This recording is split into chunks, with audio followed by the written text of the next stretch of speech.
Let's go. So what the heck did you put in my chat? What? For I looked at your $5.99. channel point. I looked at your channel point redeems. I'm like, there's nothing here. Well, yeah, of course there's nothing here. I haven't actually streamed anything where I would need channel anything in almost half a year. Yeah, and I'm telling people to donate so you can get some better ones. Your stream because you actually stream. There's a difference. Sure.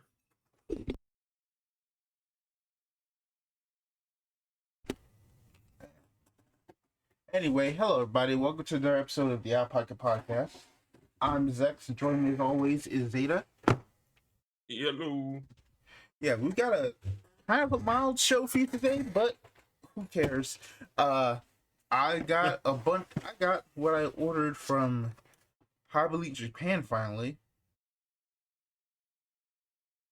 Wait. So I ordered two things with the boxes that you're hearing in the background. Firstly, to talk about stuff I got, I got the I got the Zechs Transformers Macross collab, Basada Prime. Oh. Yep. So I ordered that like a long time ago. Finally, and it's been sitting there for a while. Finally, trying to get out the warehouse, along with the main reason I had to get out the warehouse. The Shokugan modeling project model kit for the Time Robo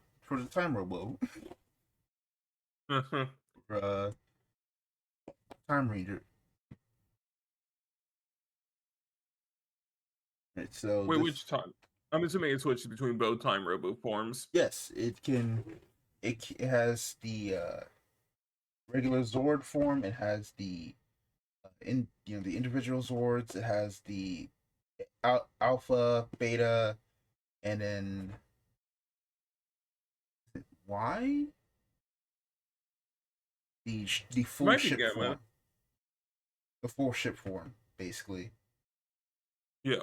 And it comes in the it comes with the little mini ship that comes with the blaster. So yeah, that came in. Yeah, it's in two. That's pretty good. As for anything else, I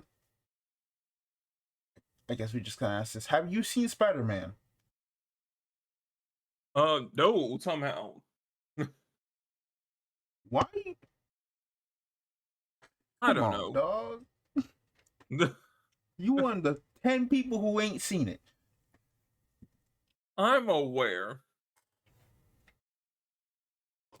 I was like, oh, look, it's fine. I'm sure I'm gonna like trip across it like different way of viewing it in the next like 3 days.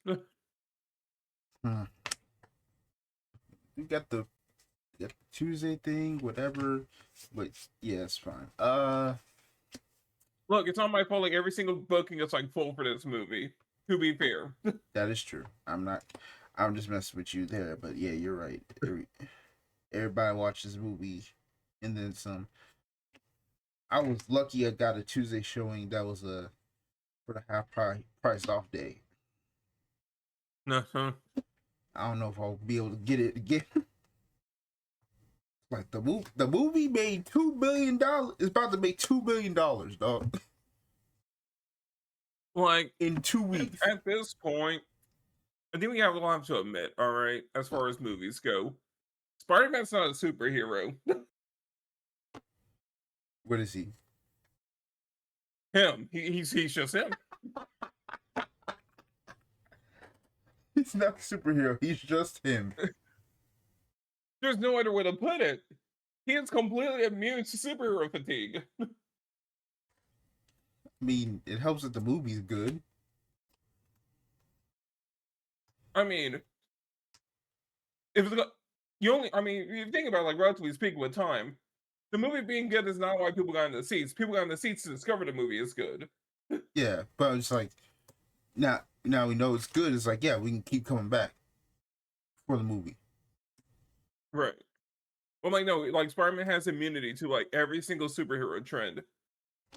Even Tobey Maguire was like, all right, yeah, I'm not Catwoman or Daredevil.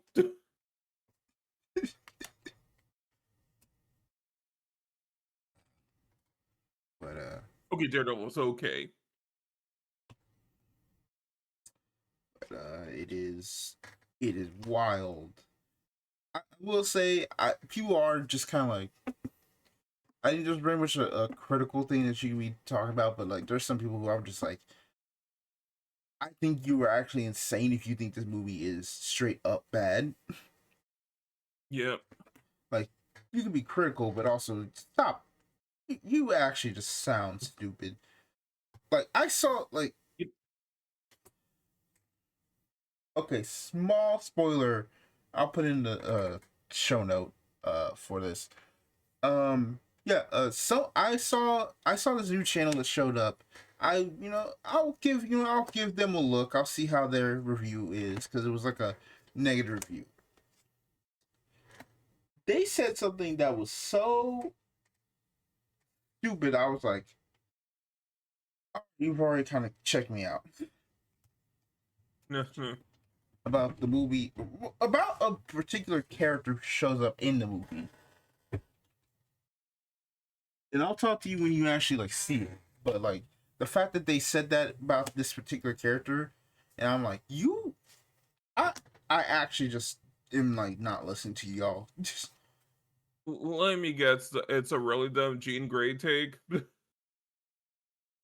said I said, I said small spoilers, but no. Got to say what spoiler? I didn't get to spoiler because I was trying to be Well, vague about it. recipe, see a small spoiler warning, it's on a big one. Oops. I mean, the problem with that one is that like people wouldn't shut up about it. Right. I mean, I've seen more Fenner of them than any other ship in the past like 5 years. Movie's only been out for like a week.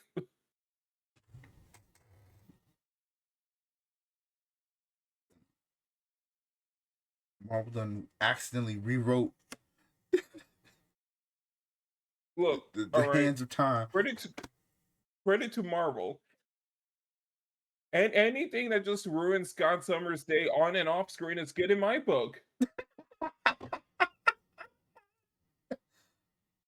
Ain't even at the X-Men movie yet, and yet ain't even at the X-Men movie. Already we got a love triangle between Scott Summers, Jean Grey, and Peter Parker. Look, he can have him a for like here, all right? Wait until that trailer drop. You be like, actually, never mind. You just this is the green. I remember seeing a short about from someone talking about like, ain't even got him casted yet, and already I hate him. Just when they announced who was playing Emma Frost. Bro ain't even cast yet already. I hate him. I want him gone.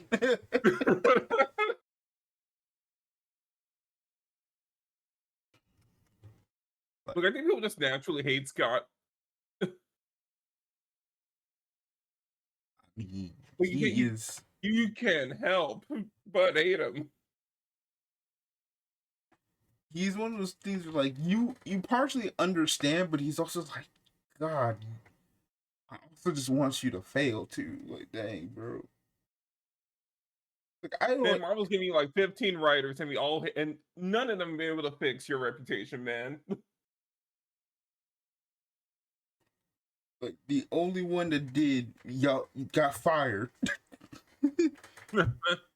And I wonder why. for reasons besides Scott Summers. Cherry on top.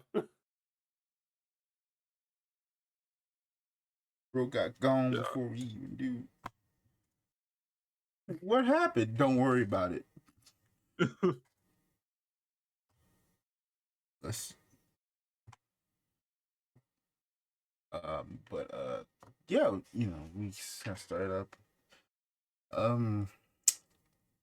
Okay, so you were talking earlier, like before we started the episode, you were talking about uh you want to talk about the Naruto card game, even though there's no real news about it outside the fact that there's like I mean, 10 like I'm. I mean, we know how it plays. We kind of know everything about the game. I That's the mean, first set. I mean yeah, we know how it plays because people won't stop making freaking simulators. Some card game fans die of thirst while others drown. Like apparently there are now allegedly 10 simulators for this damn game. Yeah. Did everybody collectively just say, you know what, time to actually get my coding skills up to par with the Naruto game? And they're all automated. That's what gets me. Like, I listen, I was already mad when the Digimon game had a simulator as fast as it I'm was. surprised. I'm surprised you weren't meant to the Power World Simulator have a sim like almost just as fast. Well, here's the thing, I don't care about Power World. Keep going, I just don't care about it. I'm more mad that a game that actually has. I was more mad that a game that I actually was like hating on actually was succeeding at the time.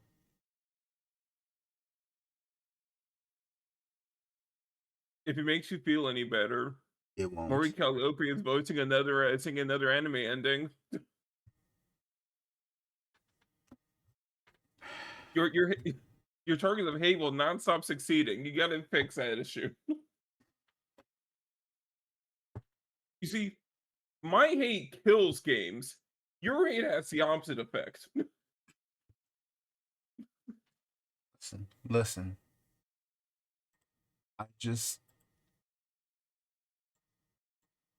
I don't even hate Naruto like that. I'm just upset because I'm like, dog.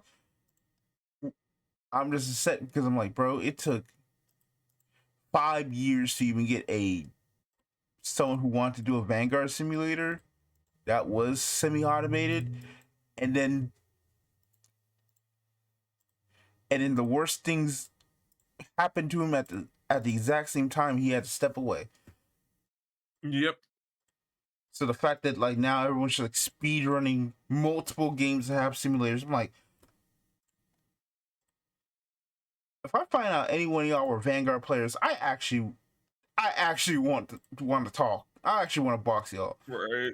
because I'm Like like, no, like it's y'all like could have done this at any time, but no, right. this is just pure But spite and hate. I need like three of you people to like get together and just work on a Vanguard sim. Like, Just three of you, all right? Take the three least popular sim makers, give them all like $50 a piece, and say get to work.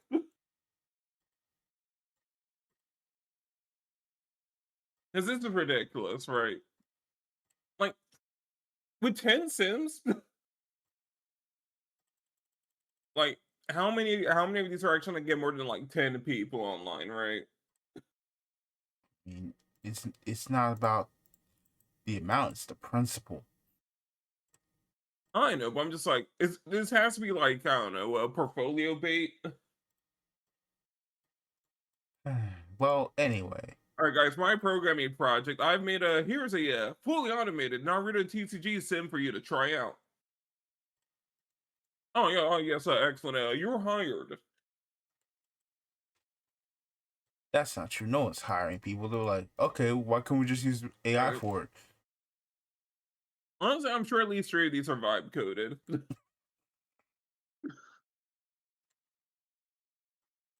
knows? I don't know. I think it's neat though. All right, it's like, huh? This might be the first successful Yu-Gi-Oh clone in the card game space. Now, before anyone says Celestials, I said the word successful. All right. Successful. It's not popping, but it's successful. It's alive.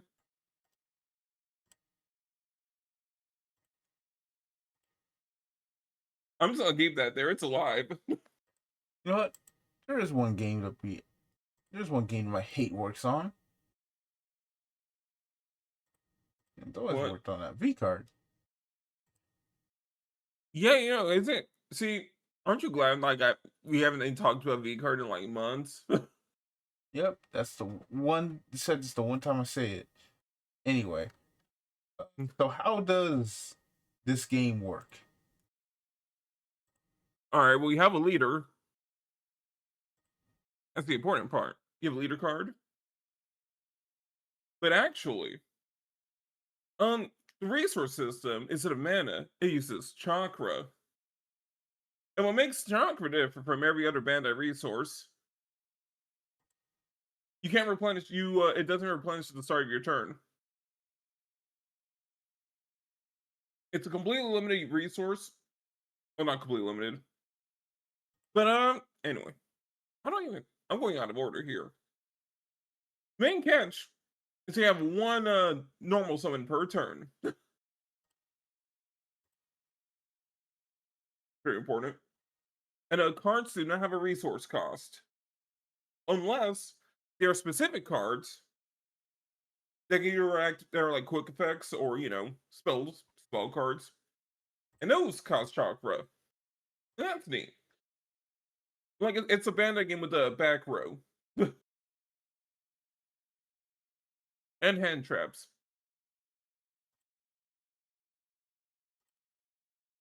Be honest, I don't know. I think it's pretty neat. It plays pretty well. Like I think it's Bandai trying to do something new with their formula while still keeping the Bandai framework, right? Get your leader cards, player damage is separate from unit damage. No trigger effects. All right. No trigger effects, no top checks. You're using a regular number for life in this game. Which I didn't think Bandai was capable of. At all. But every card is technically a character. Alright. Even I said spells and traps earlier. No, everything's a character. Only some characters work better as reaction effects. Everything's have your cards are pendulums. There we go.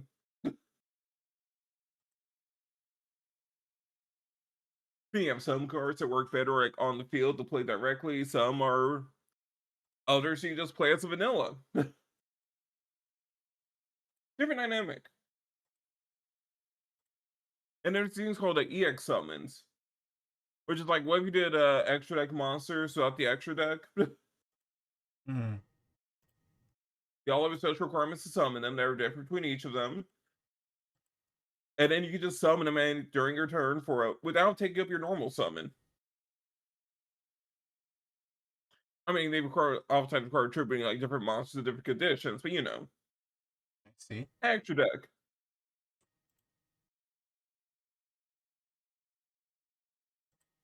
And also, because it's a Bandai game, everything has summoning sickness. Yeah, makes sense. Which is weird in a game with no resource cost. But also means outside of things with rush. You can have your big bombastic explosive turn summoning a bunch of dudes. Doing a bunch of special summons, but your opponent at least still has one turn to react before you blow them away. That's a neat dynamic, right? Okay.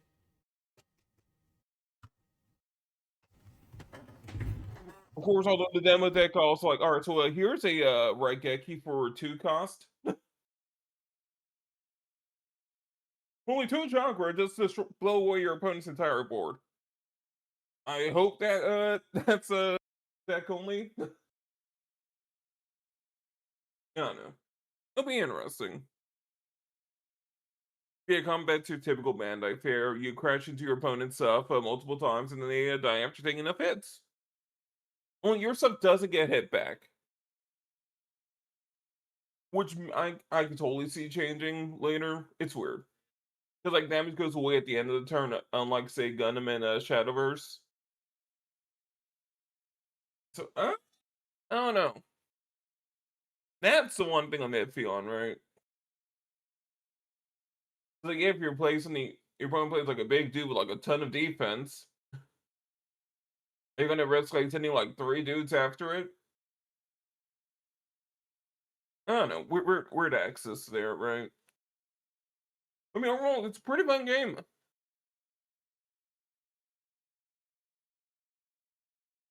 You know, Bandai finally learned to not do a Bandai slop, as people like to call it. Art looks good. I don't know. I think that's potential. I mean, it's gonna sell a truckload, right? But people were trying to sell the Gen Con chocolate card for like thousands of dollars. Well, the one idiot I saw online was like, "Oh yeah, I totally stole some demo deck cards from the Bandai booth at Gen Con, and I'm selling those too." Like, hey, buddy, you like jail? I wonder how that's gonna go for that person. But yeah, good card game.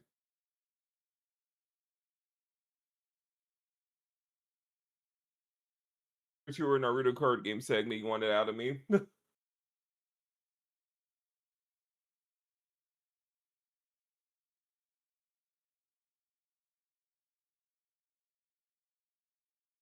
Hello,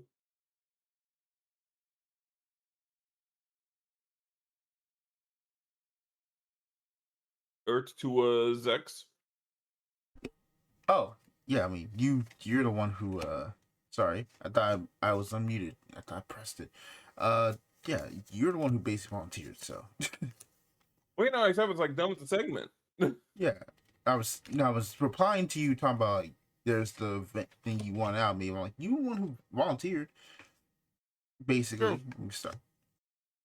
Yeah, Right. all right. So this is our regularly mandated what? Is there anything else? You know what? Let's bring it up because I don't think we brought it up during last podcast. All right. But yeah, Sony having the So worst, being the big dumb. having probably one of the worst runs imaginable, and how I Right. they need to go. Yep. Like, I know it's not, this isn't exactly their thing, or maybe it is, I don't know. But the fact that they're telling me to pay for Netflix so I can watch the GTA 6 trailer early, you somebody got to go in GTA. Look, all right. It's all gonna be fine as long as I can watch the Nintendo Direct on Hulu. I will I will burn this world to the ground before I have to watch anything on a streaming service exclusively that is for a Right. video game product. Look, You all have right. me all the way effed up. I think I swear there's gotta be like some deal between Sony and Microsoft where like if one company decides to like fumble the bag, the other one is a trip down the stairs. This is this is like the this is like some sort of like Book of Job agreement. I mean, that's Like, what works. I mean, that's what the courts see it. For what? some odd reason, if you ask them about video game monopolies, it's Sony and Microsoft, and they have to see it about even in terms of power. While Nintendo doesn't count. Well, yeah, because Nintendo's Japanese. Sony's also Japanese. Not like that. No, no, no, not like that. You know what we mean. Oh, Right. so so gentrified.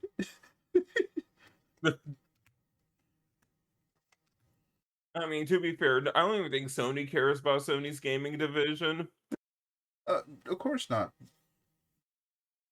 It's like, dog, we're making so much money in life insurance, we do not care. It's just really crazy to me. It, but you know what? Here's the okay. Excuse me. Let me clear my throat. I've been thinking about this for like at least a week now. No. For the record, not a politics podcast. I have to preface it right now because I might say something crazy.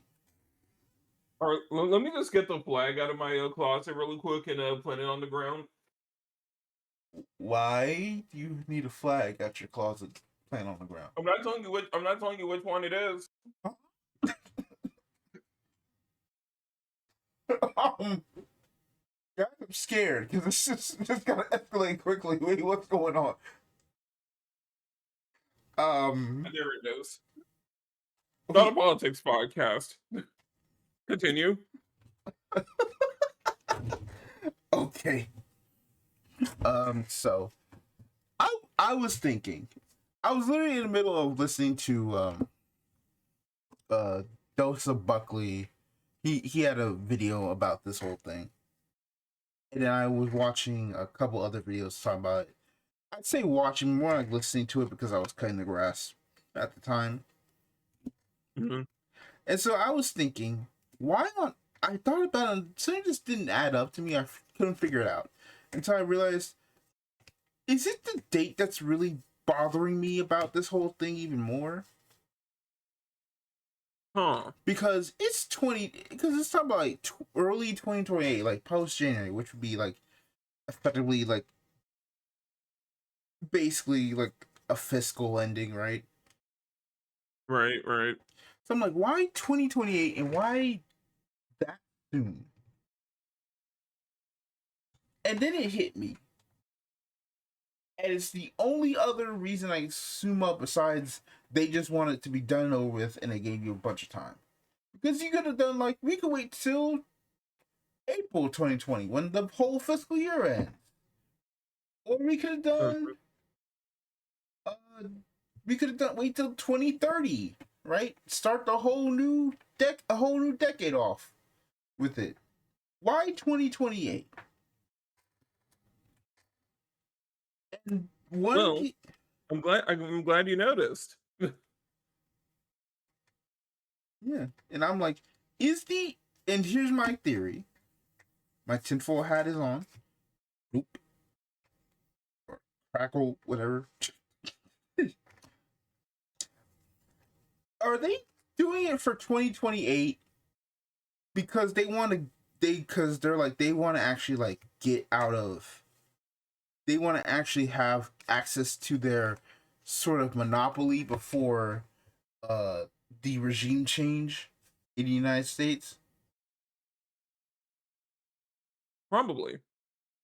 And for people who don't understand, 2028 is like the year we get a new president. Hopefully that something doesn't stupid happen that prevents anything crazy to happen. But it's more likely we're gonna get a new president unless some like the world ends or something, I don't know. But I mean, we got approximately a year and 4 months to be, and within that time, the entire country could just collapse and all be completely pointless of a segment. I mean, the fact that we haven't already is still baffling, but that's not the point. The point is, hey, new president, more than likely going to be like probably a Democrat.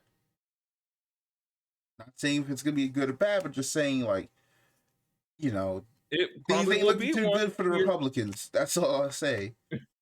With the way things are going, so it would make sense that, probably it's time to get a Democratic president will probably be leading the country by then.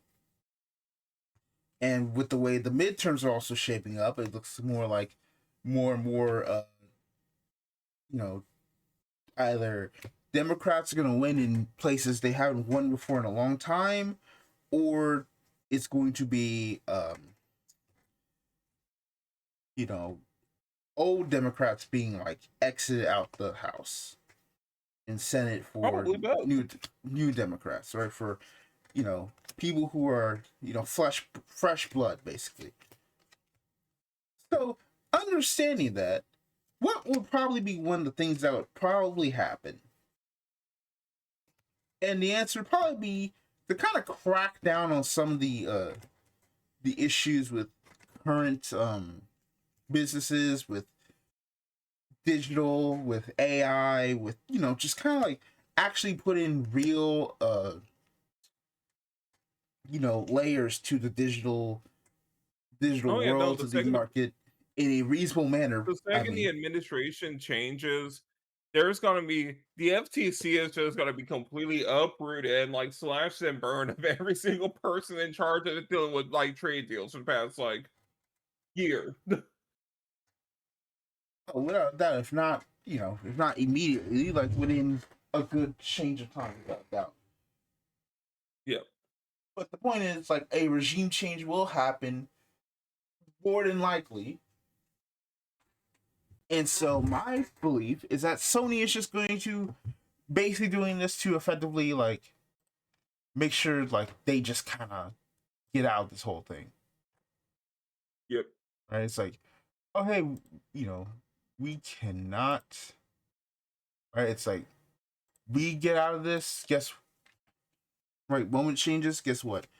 AI will get regulated. Guess what? Digital storefronts, it probably will get a lot more regulation that isn't just trying to take everyone's facial ID data for the Yep. umpteenth time in a row. Right? Like actual, like real, like things can potentially happen. And I think Sony's trying to get ahead of that because then it's like, oh, well, what are you gonna? It's like, oh, you can't regulate us in a way because our stuff is already gone. Right. We already shot ourselves in the neck. Like we're already bleeding out. You can't fix the hole. Like, oh well, guess there's nothing I can do about it. Just Right. insert the Laura Bailey But yeah, meme. every company's trying to force everything through like right now before before it's too late. Yeah, because they all see the writing on the wall. Like Yep. Trump ain't making it. Trump either is not making it through 2028, or if he does, he either A, can't run because literally that is illegal by the way of the Constitution, or B, Right. anyone who isn't him will just fall flat on their face because no one else has the charisma he does to keep the movement going. It literally will Like die with him. I think everyone's agreed that in the event that Trump tries for a 2028 run, the Dems are allowed to tag in Obama. And even then, I'm like, there's no he. It would be an emergency but like no way. But I don't think that would happen because I'm like, Look, I'm down for Barry from the top rope, okay? I'm just saying if that has to happen, we have we have lost the plot. I mean, Like, we've kind of already lost the plot. Like I mean, you the know what I plot's mean. been lost. I mean, like at that point, we were just actually just said throwing the whole Constitution away, even more than we already have, in some regards. Well, see, I mean, if you think about it, the only reason we're in this situation is because FDR was too popular. He was like, "All right, I need you guys to put term limits on me and everyone after me." But that was generally a good idea. It's like, yeah, no one should be president forever. That's a bad Okay, but idea. like, I mean, but he was doing a really good job as a forever president, even in the third term. I mean, yeah, but could you imagine someone who is not him? Could you imagine a third term of this bullshit? Well, I mean, to be fair, presidential assassinations are also much more common in that time. Before someone got a three-peat, the problem sorts itself out, is what I'm saying. Or it naturally self-selected. I mean, This has been a great not a politics segment. you are right, but also the fact that there are people who would actually vote for him again, even after all this, is crazy. Again, not a politics podcast. This is more so to do with gaming, so this counts. Right. You see, guys, everything gaming is also heavily political. You might not like it, but politics will. And no, I'm kidding. So let me stop there. Long and short of it, the whole thing just reeks of they just want to get ahead of actual legislation before they have to be held accountable. Right. But yeah, that's my kind of like extra take on it. Nothing else to say. What else is next on the list? We've got something called. Oh, actually, up to the break recap. Let's get it. Oh, all Um, right. I'll go first. Pretty much, we talked about Spider-Man. You didn't see it, so we can't do an actual spoiler cast. Uh, I did. I did go buy after the movie to Half Price Books, where I found something pretty interesting. Yeah, what do you find? I found more Gundam Seed Destiny DVDs. Sweet. Yep. Very much mixed pricing because I got one DVD. Yeah, only had two left. They had last time I went, they had a lot of Gundam Seed DVDs, but I guess someone came and snatched them. I mean, But that makes sense. I got the I have the bag right here still. Let me get it. I got the Volume 4, which has episodes 15 through 18 and the ED2 text list. And then I've got Volume 8, which has 31 to 34 with the Sweet. Mecha Encyclopedia. Man, I kind of hate how Japan managed to get away with like 4 episode DVD and Blu-ray volumes. They did. They really did that. Like $40, I grab like 20, all the friends for only $20. Which now I'm just like thinking about it. Like the Volume 8 has like probably some of the most important episodes in the series in it. It's $5. It was for $5 while the Volume 4 was $8. Like So I'm like, why was Volume imagine 4 more expensive? imagine just like pick up a DVD and the only one available is like 4 like random filler episodes, and it's like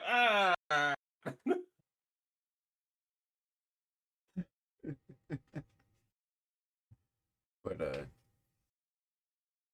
yeah, I got that. And then also, because you basically yelled at me to do it, I also oh picked yeah, I up did. I also picked up the two 30th anniversary editions of Ultraman 80. It's a good show.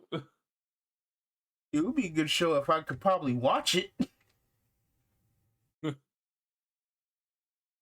You got to buy one of those USB Blu-ray players.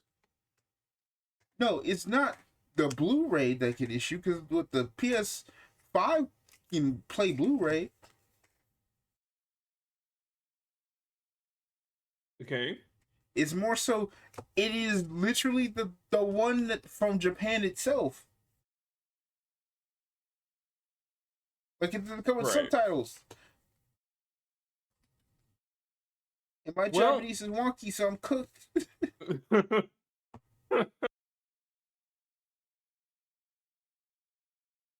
I mean, it'll be a good watch once you brush up on your Japanese. I don't even watch Ultraman like that. Well, I still think 80 personally has like the dumbest like history as far as like Japan goes. Like I've never seen a show hated almost canceled for like a really dumb reason. I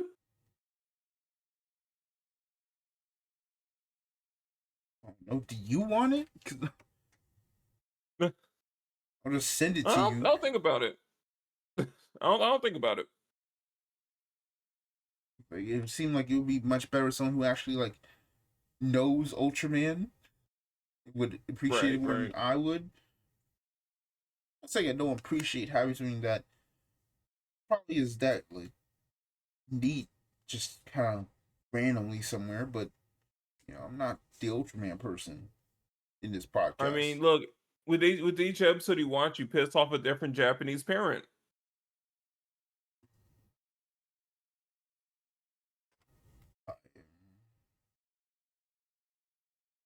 I wish I was joking. Okay. Anyway,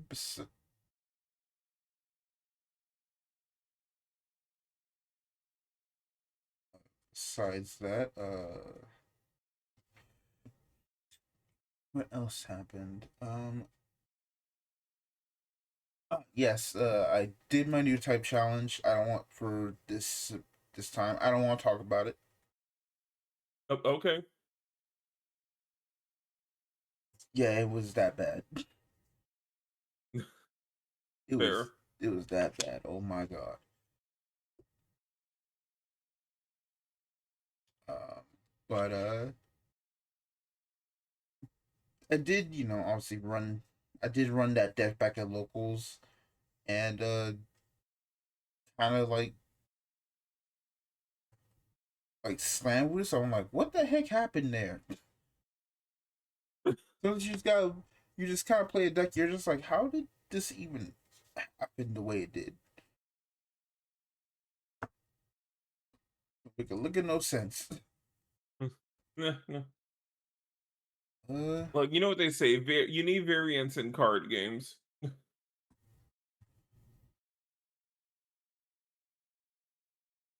okay, sure. Um, after that, uh, pretty much was kind of it. I did finish Trails Beyond the Horizon, so Sweet. I will skip. So you will all be ready for the inevitable scheduling of Ray to come back on this podcast for a whole nother like separate episode where it's just a whole Trails yap fest again.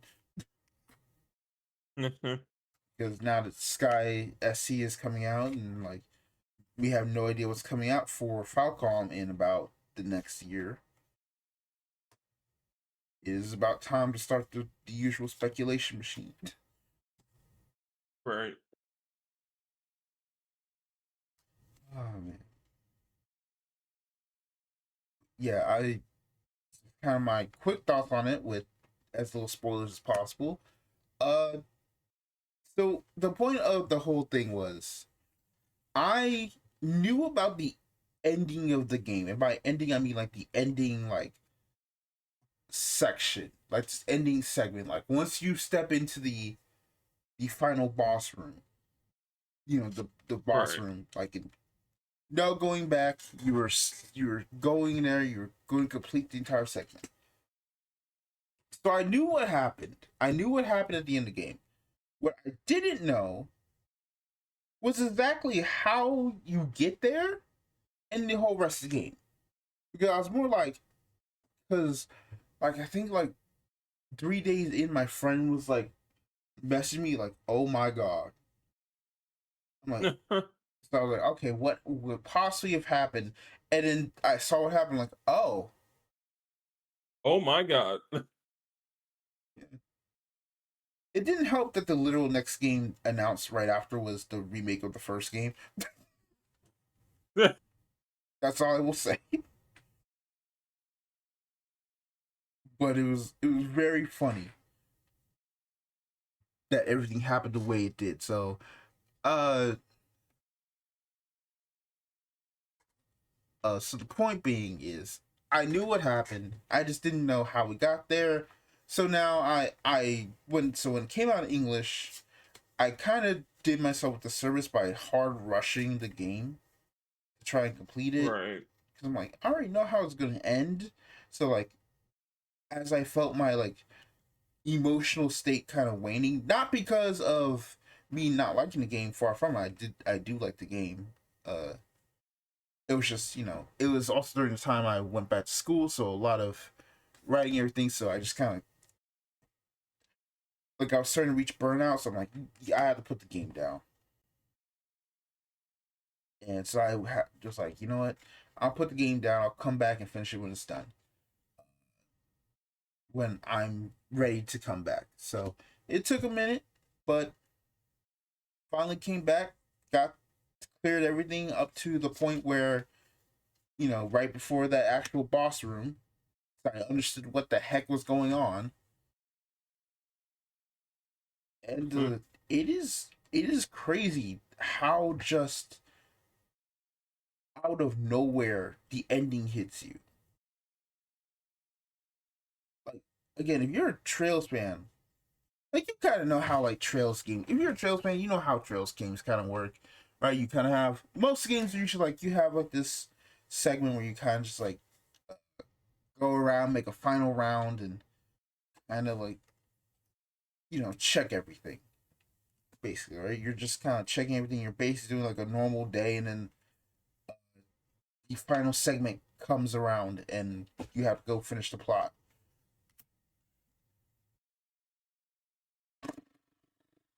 Uh, Like, what? sometimes games just want to just go, it's over. Yeah, and this was one of those few times, no, not a few times, the one time in the series where the game just goes, yeah, here's the finale chapter, go. What? Yep. Go. That's it. We're done. Like, what are you talking about? Like, no, just go. Here's the setup, go. I was like, what the heck are you talking about? And that's for the final chapter. To get to the final chapter, like, you have kind of like a normal segment and you're doing like your main team, and then you've got like two smaller segments which are like sub teams, your B squad and C squad, basically. And like the B squad is like a shortened version of the A squad thing. And like and Huh. then the C thing is basically just it's basically just you arrive at the place you need to be, and it's kind of just like a 3 room boss rush, basically, and then you go to the final chapter, in which the game just takes Oh your main wow. team and says go. Like, what do you mean? It's like, It's here's like, sorry. here's the final dungeon, go. There is no more playing around, go. You don't even It's get like, to go back to your office, go. we have Falcom at following this go what brevity means right before this segment. Go.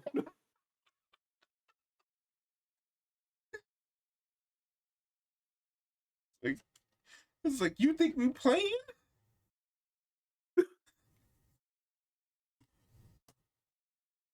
Which is even funnier because the context of how you end up, because it's even crazier, because the context of you even going into the final dungeon and you getting there erased in the last, like, in the penultimate room. It's like, wait, what? What do you mean? What do you Okay. mean? It's gone. All right, well, I guess we just have to go to the actual place now and figure out what the heck's going on. You get there, game's over. Game end. You get no answer. You get the answer. You get the answer. What's going on? And then you're then hit in the head with a hammer. And then you must now watch the end of the game. We'll see you in 2 years, bitch. Honestly, fair. just bonked on the head, and you just gotta watch as the game ends. Like, not like the credits. Literally, you just watch the final cutscene as you have no way to prevent what's happening. The end. Man, this sure does sound like a part 2 in a trilogy. If only it was the third game. This sure does sound like the part 3 in a tetralogy.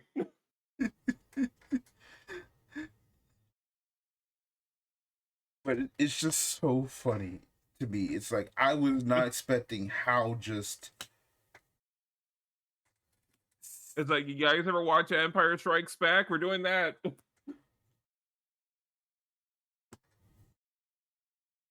Like, it's like, I would just look back at what a game would remind you of, like Trails of Cold Steel 3. I'm like, even that game, which ends on probably one of the most crazy cliffhangers in the series up to that point, even that game at least lets you walk around some of the area before you actually went to the final boss and, like, actually, like, talk to people.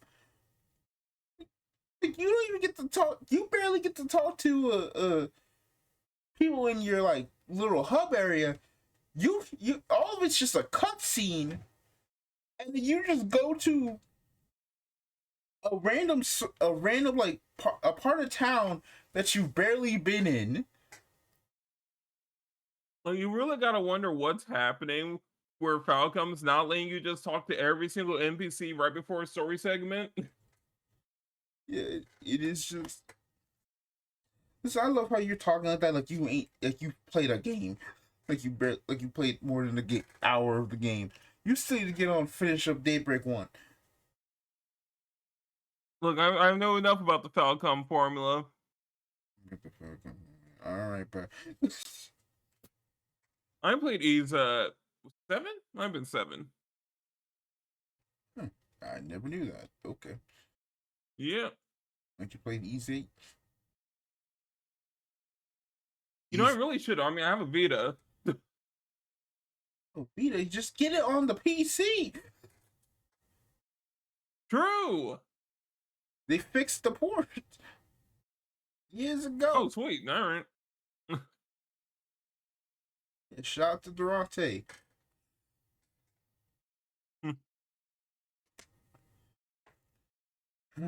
I'm surprised they haven't, like, gone after that guy. Like, you would think Japan would be like, stop fixing our port or we'll kill you. No, because he works with NAS, because he basically works with NAS America, so he effectively, like, cleans up any games there, so. Okay, so he's protected. Got it. I know Square and Atlas will be like, ooh. I mean, he's protected in the sense of he now works for the company localizing it, so. So yeah, I would assume he's protected. Right.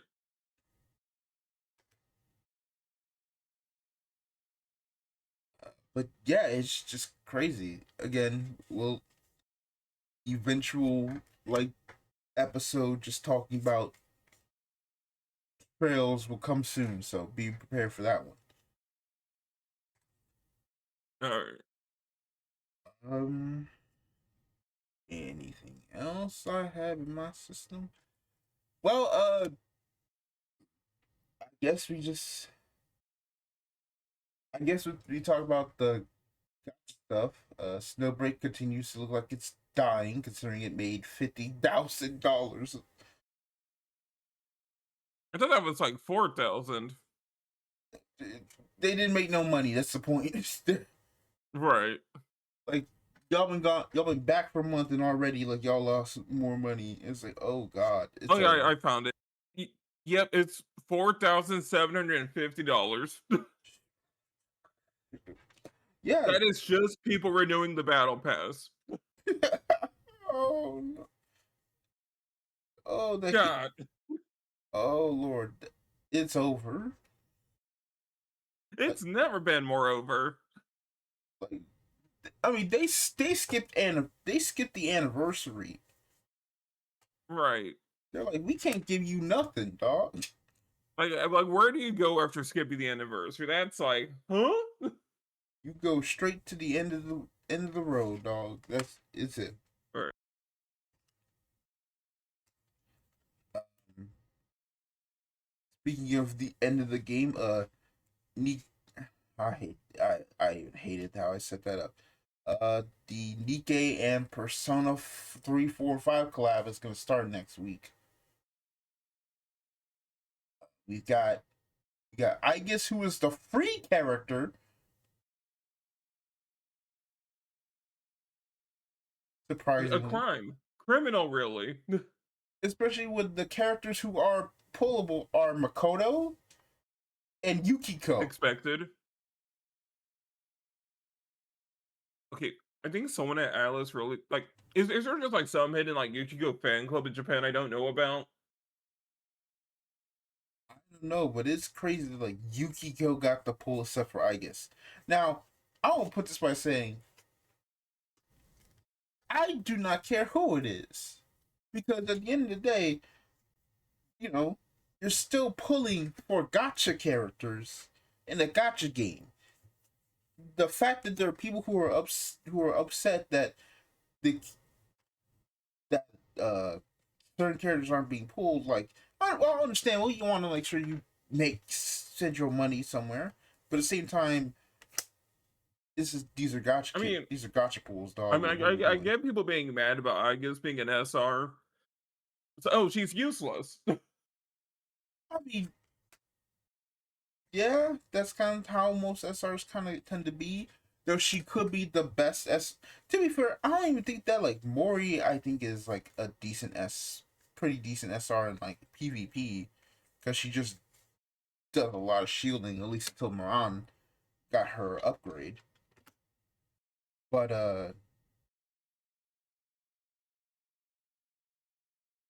But it is kind of like it is kind of crazy that the most popular one became the one that you can't pull, which is very crazy. Right. Out of those three, I mean, like I guess is basically the main character in this collab this time. For reasons that should be obvious, you have played Persona 3. Uh, Right. I mean that and it's Nikkei. Look, I'm sure she's here in the collab to figure out a 20th method to bring back the door.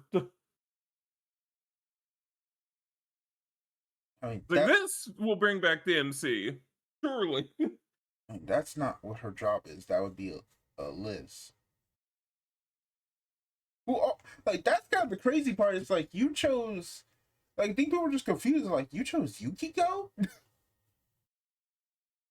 Yeah.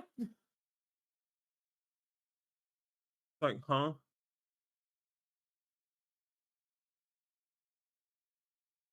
Like, I've not seen a single Yukiko fan in my life. Like I like You people do not Yukiko, exist. but if I'm choosing anyone from P4, I'm choosing the dang. I would probably I choose the ramen girl that they retcon in the P4 anime and before Yukiko. No offense. I'm just like, that's just how it is. I'm Man, like, why was the P5 anime so lame compared to the P4 anime? Holy cow.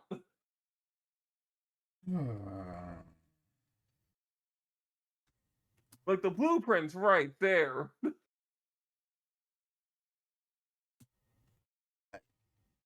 don't know. I don't have an answer for you.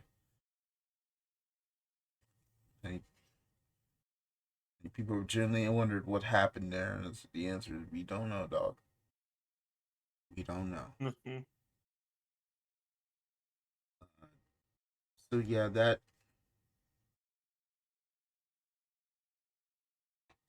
is coming up soon. Once again, now Zeta's time to jump into Nikkei again. another attempt at his life.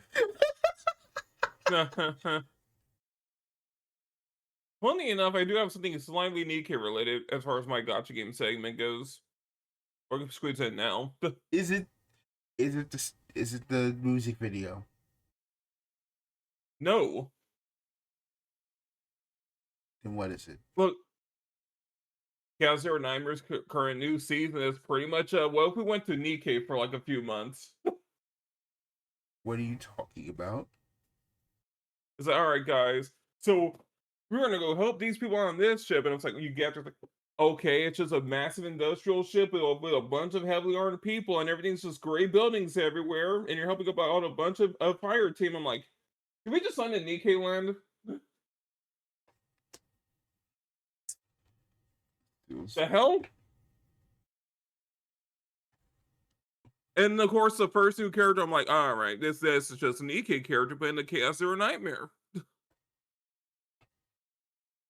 You see, I need to clear out these stupid screenshots. All right. Huh? No, I'm looking at my screenshots folder for the character.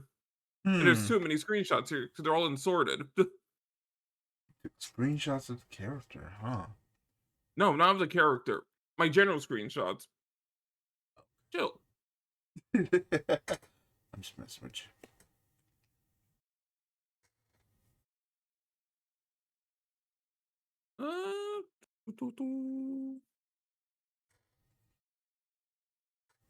A picture of someone's phone. All right. Good enough.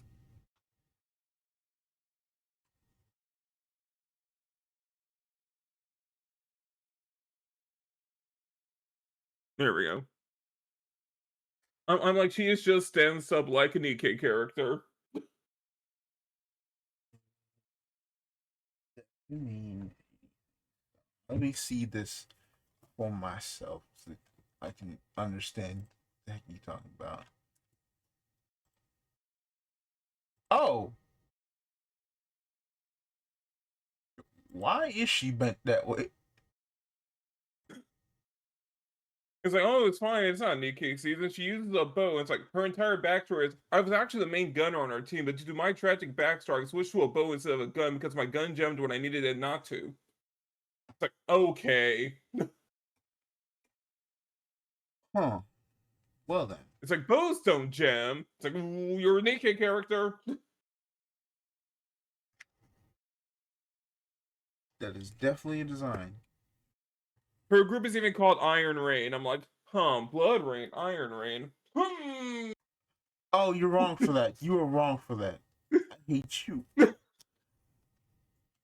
I don't ever want to think about that trash ass music video ever again.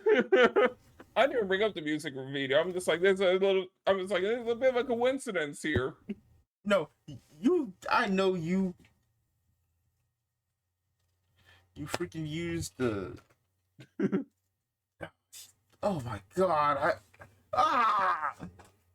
Why? I hate this motherfucker so much, man. Dog, why can't you just? The Underk Wild Demon Hunters needs to sue. That's the only way to actually get his. That's them and Sony. Like, holy cow! Like what? Like that's the only way They, we actually get that man to actually realize, yeah, we can probably should just not let this happen. it was like, but guy, what are you talking about? AI doesn't steal anything. It's like, hmm? It's like y'all left Sony forced up. Like, what the heck are you doing? Right. Honestly, I Like, think it's a bit ironic. It's like, we're free from Sony, all right? We're gonna do better now. It's like we're 5 seconds using later. So anyway, we're sorry. using AI cameras of their own. We're using AI Sony cameras for this music video. And we're announcing our new in-studio AI laboratory to help with all of our game development. Like, oh. It is even worse because I'm like, I think I understand why Purnell had that crash out. I now understand why Purnell had that crash out, where she basically was like, I hate this. I hate this game for being morals. I no offense to everybody, to people I worked with, but I'm like, what could you possibly? Because and everyone's thinking, oh, it's probably the sex, the sexual stuff. I'm like, no, but she would have probably stopped No, at the first one. What could possibly be there? right. Oh, it's the AI, Yeah. which probably, and I'm not putting words into their mouth, but it's like, I think I have a sneaky suspicion why Amelie is not also gave up her only other role in the game. It's like, shift up CEO, first well-known, well-documented case of AI psychosis in the gaming industry.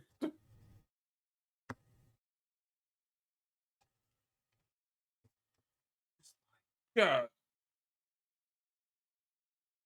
I thank God your wife has not fallen to the AI BS yet, because otherwise we're cooked. Nikkei would be completely cooked.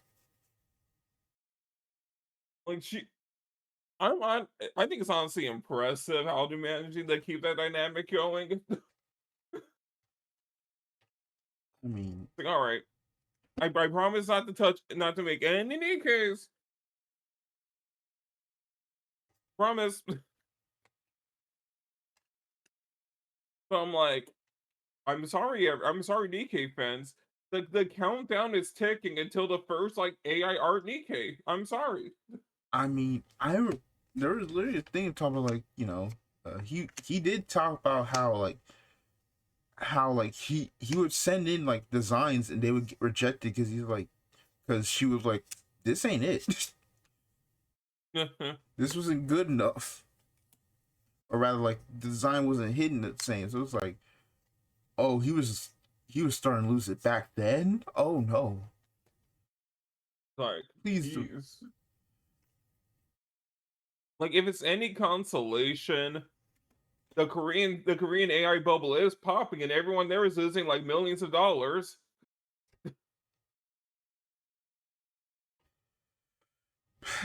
So I hate though I'm praising that as good news, so I'm like, I'm sorry, some chips gotta fall.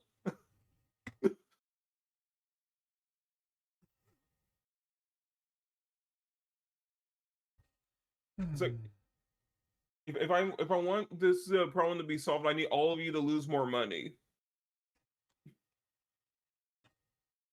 Yeah, that, that's how it gotta be. Yep. And I'm just like, oh my god, it just makes it worse because to have this happen right before the Persona collab, where it's like, oh, guys, Persona Nikkei will make money, so it won't actually die to the Persona curse, and then it's like, oh, we got cursed in a different way though. Right. That's great. Like, Nikkei will be fine. The rest are shipped up. Yikes. At least, I'm just like, just means I don't get to hear. It more just kind of also confirms. I'm like, oh yeah, so yeah, there's no Purnell coming back for Nikkei because I'm pretty sure like that bridge is burnt. Yeah. That bridge is burnt unless uh, unless the whole AI thing breaks down. So I think he's sinking with the ship. I'm sorry. say that He is in too deep. he can be saved. We can save him. No, everyone else is in for the money. He's in for the cause. There's a difference.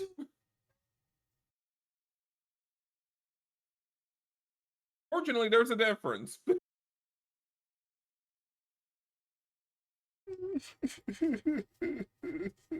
Look, if it makes you feel any better, I'm sure he's best friends with the level 5 CEO. No, it doesn't make you feel better.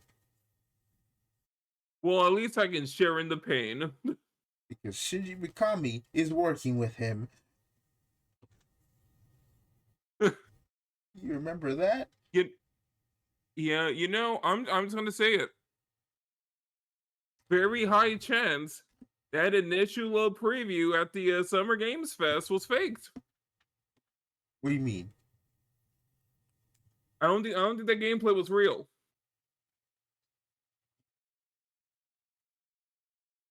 I'm sorry. So how was your break, bro? Before I break you. Oh. Well, I went to local, so it was my Uma deck for Weiss. Really good. It's cleaning house. I'm loving it so far. Uh, probably gonna go back to locals maybe this Sunday. I'm still waiting to see because apparently they're trying to get their permit to serve ice cream there, and I'm like, oh, that'll be nice.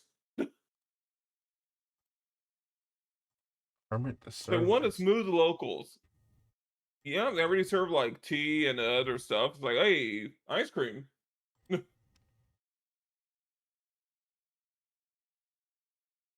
It's a fun locals.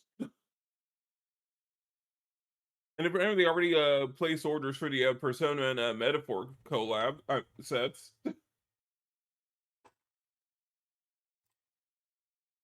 Anyway, that's neat. Weiss is fun. Love it. Still gonna argue. Every time I see a new card game, I'm like, another game without the refresh mechanic. Ooh, I don't know.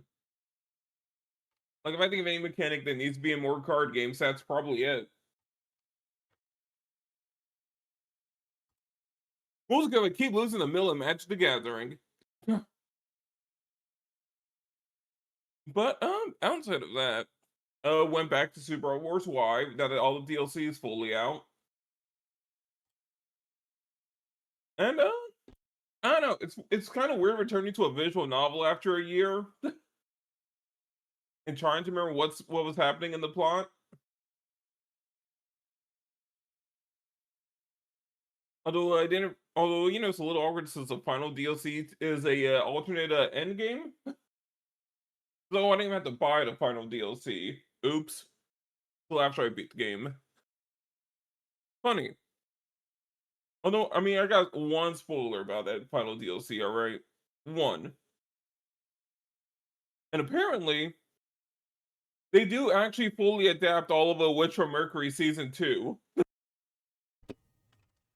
Okay. And I'm like, man, if only that was in the main game. It's, instead of the terrible ending you gave it in the actual whatever. I'm like, hey, Calibarn, sweet. And the correct. It's like, alright. But, it's fun. Although, I mean, the DLC is kind of weird in the game. Or at least the first part of the DLC is always like, hey guys, we just showed up here from another world. What's going on? Well, like 12 more of you guys also came from a different universe. So we're kind of just like hiring all of you to get in line. And apparently, space cops are after every single person from another universe. So I was like, huh, that's interesting. And it was kind of where like the very few characters actually matter in the DLC plot. Because I'm like, I have not heard a Gundam character speak at all since I started going through the DLC. Zero stuff from the Gundam cast. Except for like one, shoot, who was it? I don't remember her name. Wait, Noyan has lines in the DLC. It's like, oh, okay. Whatever. I mean, it's fun. I still want to get back to the main plot eventually. Although, I don't know how I feel about seeing Cross Edge again in a game. I'm just like, if Seed's having a resurgence, you're allowed to, I guess. Revived by existing. Right. Like by Find proxy, find your he's a weird Seed spinoff. find your weird cousin can come too. Yeah. And that really is what it feels like. And then there's an entire sub of the Eureka 7 part of the DLC where like she's constantly like running from the main cast and hiding in random place in random countries every mission. It's like you could just join the cast already. And then she's like, no, child, we must run all the way from space to Warsaw. And I'm like, what? What are you people doing in Warsaw? And then Japan one stage later. Insane work. Even on a recruitment mission, she just runs away. It's like, no, child, we cannot join the ship full of people that are probably trying to save us. Like, ooh. Really, so stupid.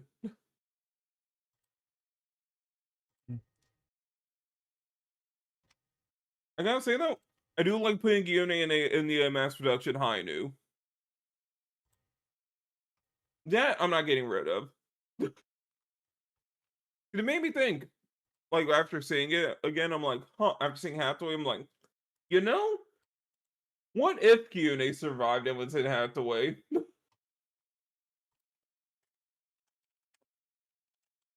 That could have been fun. For like 5 seconds until it got really bad.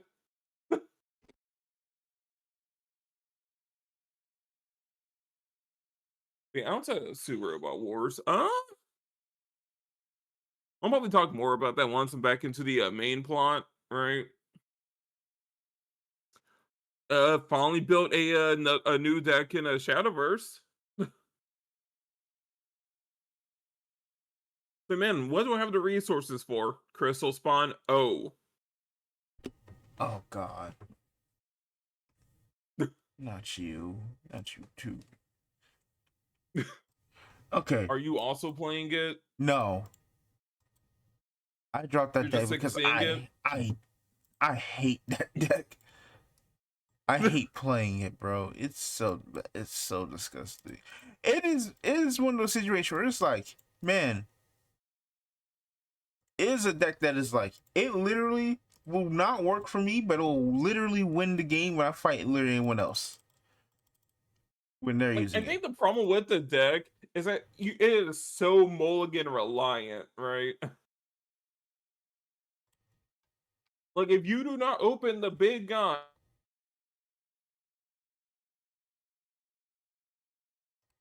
Hello?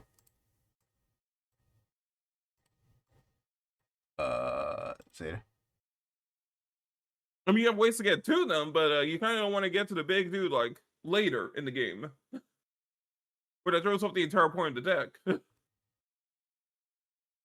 I don't know, but I'm like, it's the one deck I have now. It's actually complete.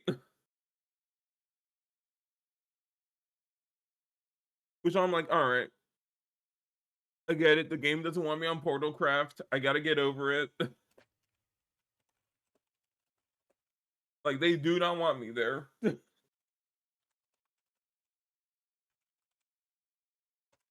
Yeah, and I'm working on Amulet Haven right now as like a second build. I mean, the new set's coming out soon, so probably whatever's in the new set, I'll end up building. Hmm. See, the Dokubon Sword of Fury collab series has been going well. I mean, I say well because in the most recent episode, they hired a Secret Forge player to mess with me for a few hours.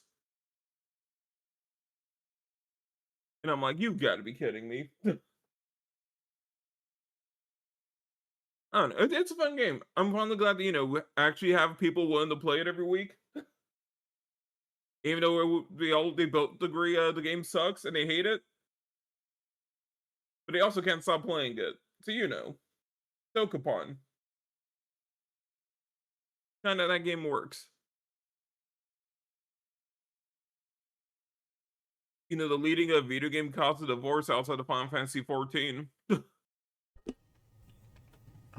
Yeah, I mean, there's another cause of potential divorce, which is Musée Egret.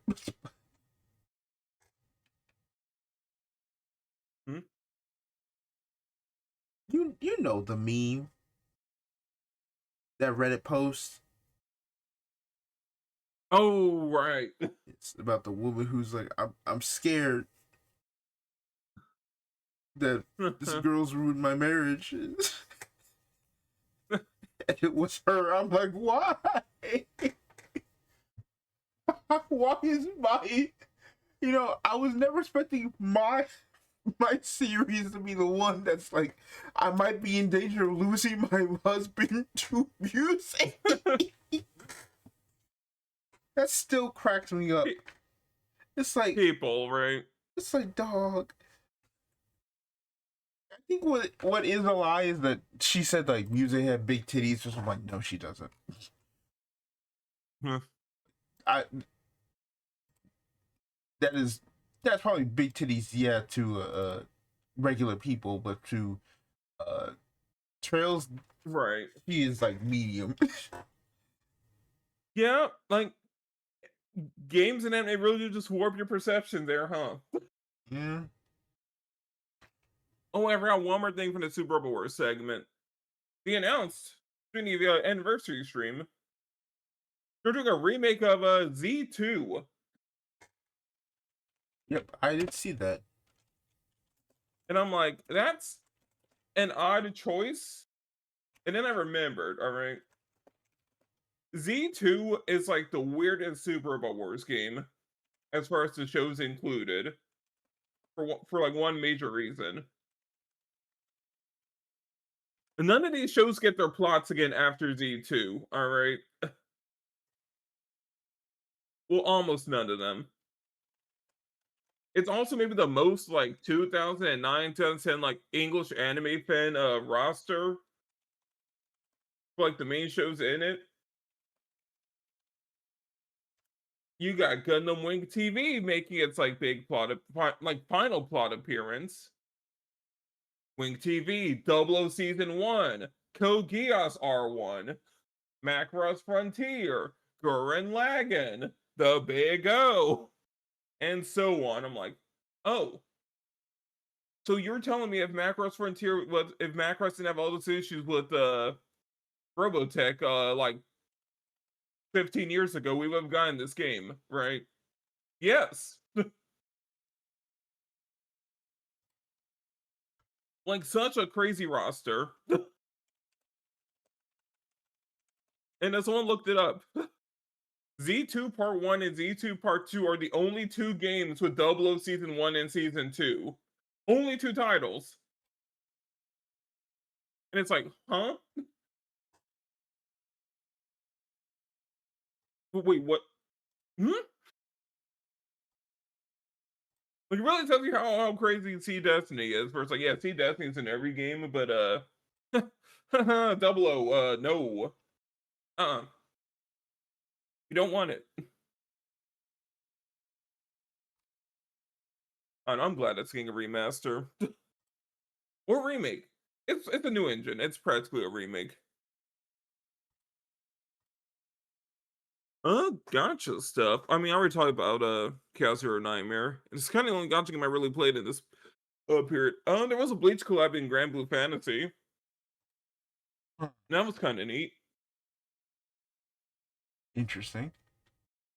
It's like, man, it sure is weird how everyone cares about Bleach right now. I'm kind of not used to it, and I'm not gonna be used to it ever.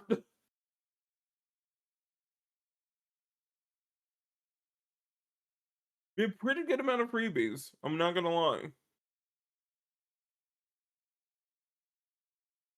And then Grand Blue's like, all right, randomly it's August, and we've accumulated 1 billion gems in purchases. So we're giving away 1,000 every day to every player for the next month. I'm like, oh, okay. So I'll take a season of rebates. Like, all right, so a month of free gems, cool. But also, it's almost September, which in Grand Blue terms is the month where you get up to like 100 free pulls every day for that entire month. So you know, if your roster is not filled out by the end of September, you might be unlucky. That'll be fun. You know, I think Grand Blue's like old enough as a game that they're like, we can just keep giving stuff away and we'll still make bank. We don't care anymore about the gotcha race, right? But you already says no break was dead. Brown Dust 2 is having some issues now. Because I guess the Korean government was like, hold on a minute. What's going on over here in Grand Blue territory? It's like, oh. It's like, oh, so guys, we have to change these two characters and then these two characters and this character too. We were changing the title screen back to the original one because yikes. Now they're all having a meltdown. And I'm like, all right.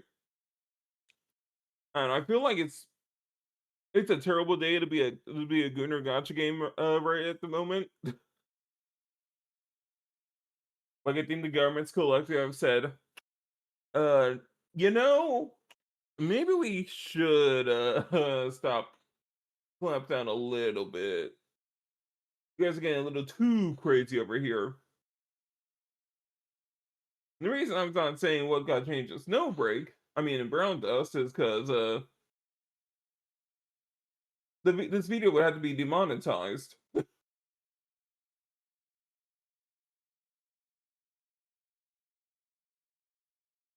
Yeah, they're having a meltdown. Love and Deep Space players are still angry because they have finally broke their month of silence for the main account. Okay, what happened? It's like, guys, a new update. It's not what you guys want. It's like, well, all right. And then everyone's back to being angry. They really thought they could play the silent maneuver. Like, y'all ain't slick. We're still mad. Like, we know, please leave it alone. So we do not care about the basketball AU plot line. We want the wolf back.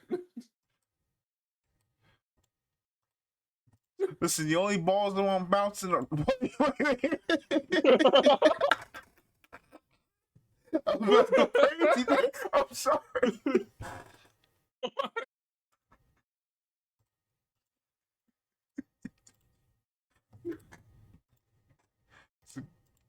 Like, those are the wrong basketballs.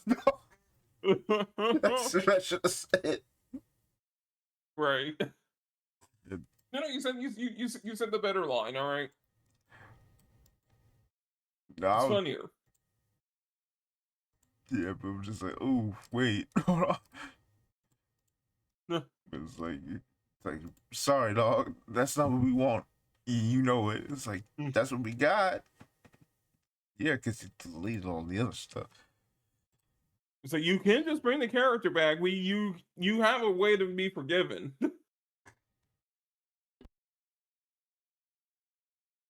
So you can you can go the easy route and just do the up that you were supposed to do.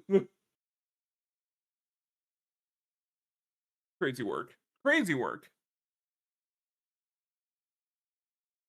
And that's it for the Gotcha space. Anime wise, started watching a Gunnex Sword, finally.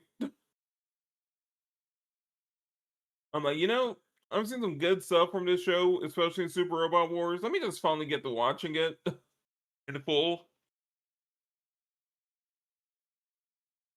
And I gotta say, it's pretty funny in terms of, you know what? Maybe revenge is the answer. And not in an edgy way. It's like, what if I don't want to tell this person revenge is bad and you shouldn't get revenge on the person who wronged you? What if I want him to kill the guy?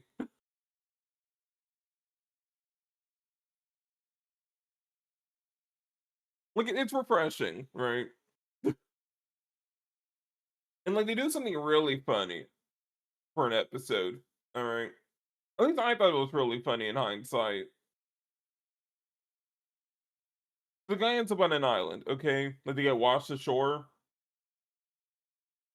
And then it's like and some dude who owns the island is like, hey, look, main character, what if you just chill, relax here for a month or so, get some rehab in, and just give up on this petty revenge?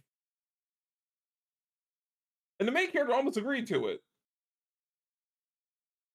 And then it turns out the guy was working for the guy the main character is trying to kill. And it's like, okay,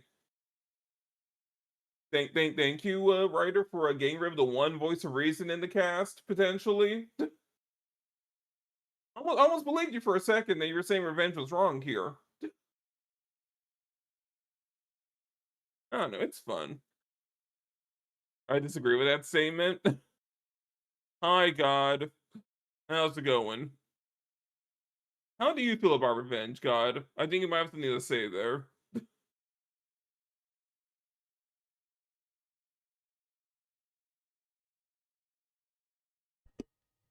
I feel like Yeah. you need to choose a different way to reference them because I also am Huh? just like, I don't know.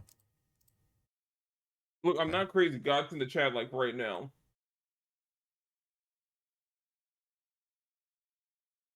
The road to revenge is never ending. Okay, you know what, God? Thanks for your input. I do not care anymore. I'm kidding. Okay, I'm just. I'm, I'm glad I'm on the. I got my hands up. I'm not even close to him. I'm So, innocent in all this. look, I'm just all right. Look, you're getting a little too New Testament on me, God, and that's a problem. But the Old Testament one like to step forward and actually tell me what they feel about revenge.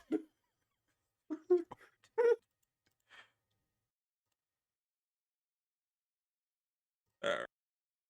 It's a fun show, and I'm like, okay, it's from the same team behind Code Geass.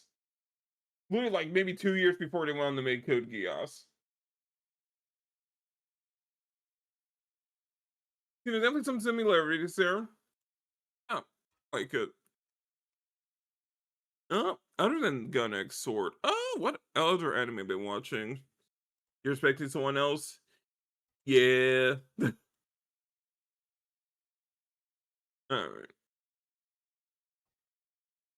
Sure. I don't think anything's nothing anime really big has been happening besides the Toku time.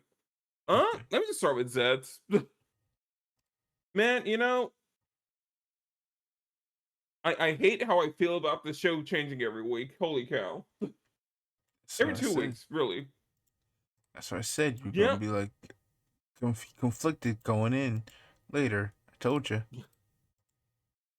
Yeah, you know, I think I'm on the side of this just hype moments and aura slop now. It probably has been for a while.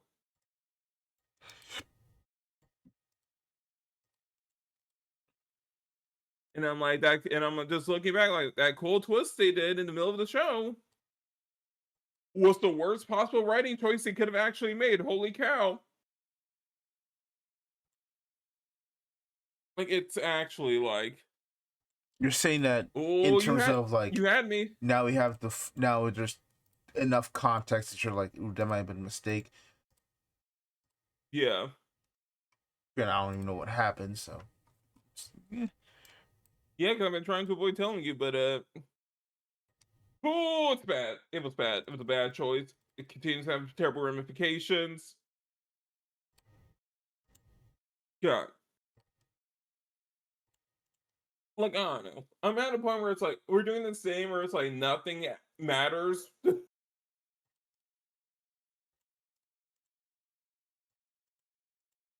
And I'm like, darn, it's fine. They revealed mice. I can't wait for Kamen Rider Mice to come out. They showed off the cast and everything. It's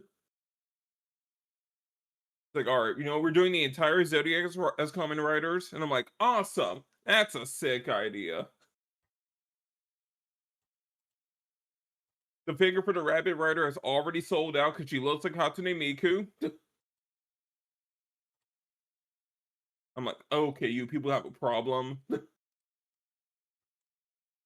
I'm like, show looks good. At least it looks interesting. And I'm kind of shocked that who they got to write the show. Like, all right, making his first return to Kamen Rider, the man behind Kamen Rider Kuga. I'm like, oh, okay. I mean, he also wrote a few Sentai series, some really good Sentai seasons. So I'm like, okay, I think we're in safe hands here. It's like, don't worry, guys. He wrote Gokaiger. You know, I'm pretty hyped up for Mice. I have to call it Mice because apparently the show is pronounced. But you know, between Alex Zero and Kamen Rider Mice, I just want to talk to somebody.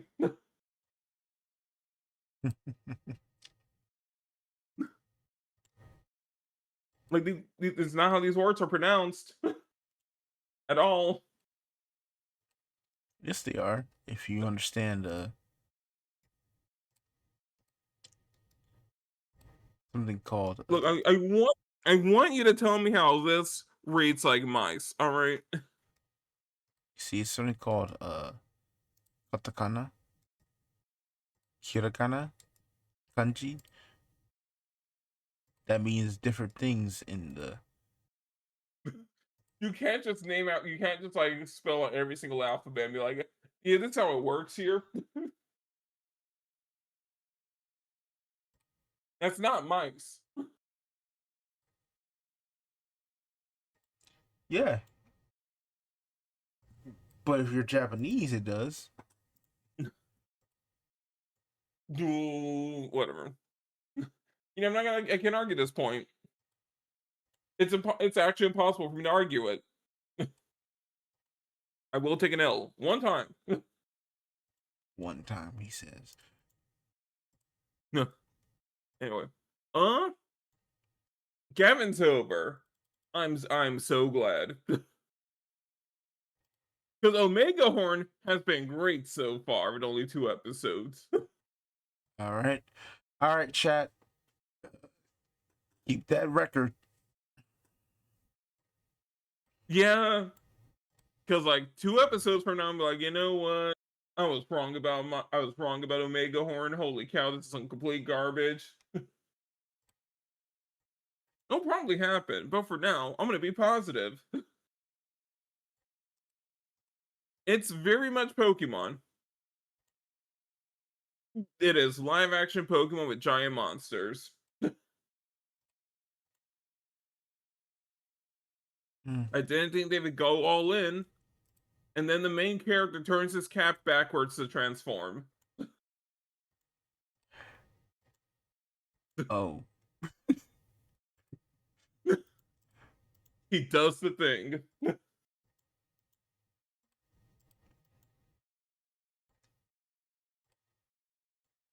Like, it's interesting. And I'm like, they are very clear he is not a hero. He's like, look, I built this suit in a lab with a box of scraps for adventuring, not fighting, adventuring.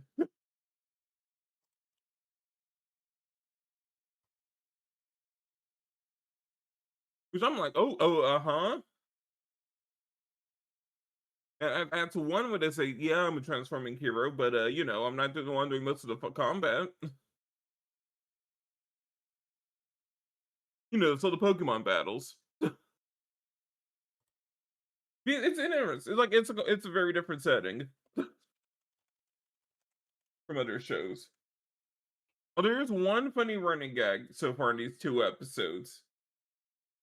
I mean, it's an important running gag, but I'm like, oh, he is just stealing all of Gavin Infinity's stuff and trying to resell it on the black market.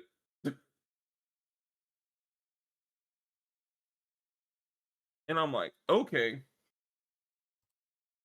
I didn't think we were just gonna go like, yeah, here's our connection to the previous show. The main character is just stealing the other guy's stuff. Fun. I mean, explains his suit. It explains his suit looking like Gavin, but you know,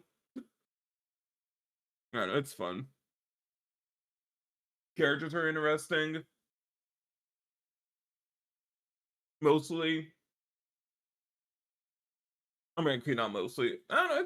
It's fun cast so far, and because we're not doing multiverse hopping for a season for an entire show, we can actually stick with.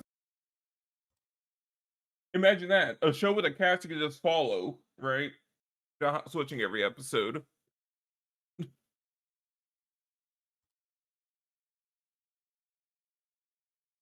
It's good. The action's good. I'm gonna remain positive on it for now. Although, you know, it's a little weird we haven't gotten a simultaneous release. Toei. Like, you'd think they would get on that at some point. I don't know. It's weird. But, you know, I'm gonna keep the positivity going, alright? Ultraman Teo is still really freaking good.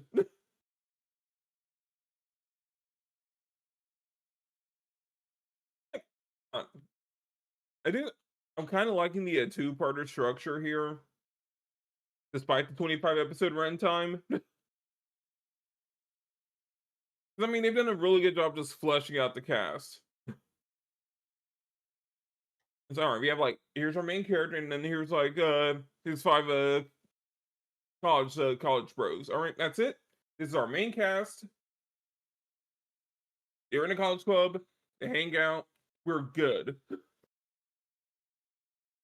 Tight forecast.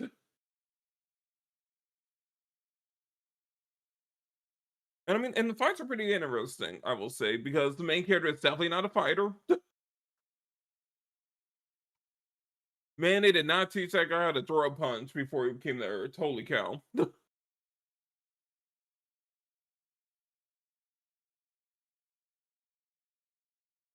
It's like, but buddy, you're not cut out for this. Just like the military do stuff. No, it's neat. Although I can already see people joking about a love triangle happening later in the show.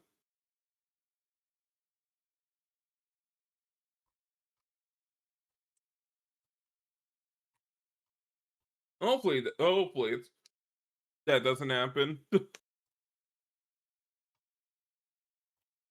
I don't think the show. I don't think Ultraman can survive that at all. But yeah. Hopefully, Super Race War with the Bandai keeps going, or at least it doesn't end with Super A going bankrupt. Because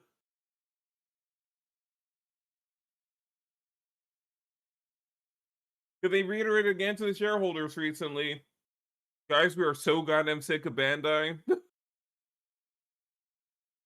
We're sick of Bandai meddling in our shows. We will switch TV networks at some point to get away from Bandai and TV Asahi. We are done with you people. We want freedom. And then you see, like, a week later, it's like, oh, yeah, we've announced another toy deal with some other major company that's not Bandai. You see what we're doing here? It'll be a weird, like, next, like, 2 or so years for Ultraman as a franchise. Really weird 2 years.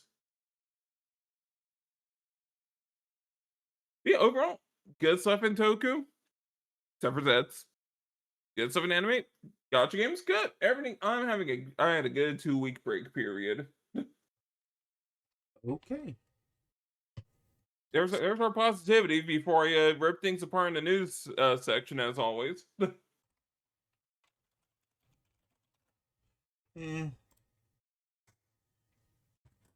who knows? But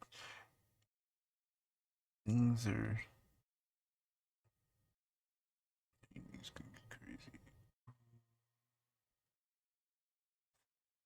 All right.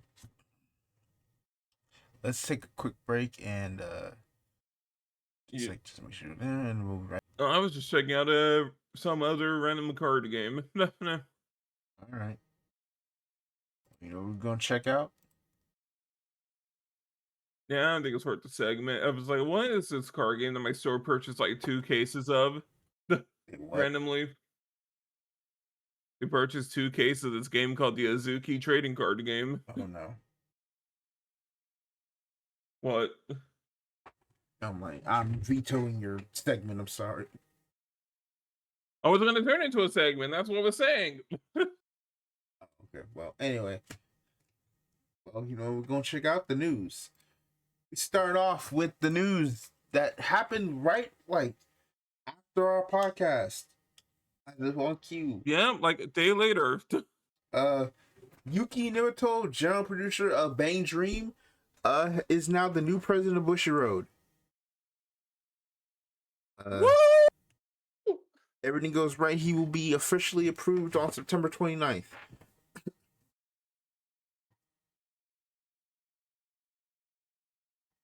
I wouldn't say woo just yet. Let's read this article from GameBiz, an interview Woo! on the reason we're here. So, it's from Hideko Kimura. This is on July 29th. So, Bushiroad announced on July 28th a new management structure in which founder and current CEO Takaki Kitani will assume the position of chairman of the board, and director Yuki Nimoto will become president and CEO. This is machine translated, by the way. Sorry. Yep. Rather than the founder completely stepping down from the front lines of management, the company will transition into a dual leadership structure with a chairman and president, aiming for a new management model that combines the founder's experience with the execution capabilities of next generation of management. Oh. So he's not gone, but he's given up a lot of his power. He's just only really here to be Unc or Pops. The evolving business environment driven by AI advancements, the creation of new content, the further growth of the card game business, and a delegation of authority to younger generations. Why change the management structure now, at this particular time? What role will the founders play going forward? And what will the interest in a new president? We stoked with Takaki Kitani and Yuki Nobuto about the aims of this new structure and the next growth that Bushiroad is aiming for. On official decision regarding new man structure. So table context, the first one's crazy. Because the AI era brought the generational change forward by a year, we have the companies in the base shape it's ever been since its founding. He's an excellent manager, the reason why Mr. Katani chose Nimoto as the new president. There's still room for growth in card games. The president's job is to earn the trust of those who will run the company with confidence. Management meetings will become more important than ever, a more rational management system. A fresh breeze will blow precisely because the management team is young. Okay. This table of contents. Sure. Let's start with the first one. First, could you tell us the reason for reviewing the management structure at this time? Takaki Kitani, here and after Kitani. Initially, we were thinking of doing it next year. It would be our 20th anniversary, and we thought the timing would be just right. However, the biggest reason we moved it up by a year is that the world is changing far too quickly, especially with AI. In the age of AI, I think the younger generation will have an advantage.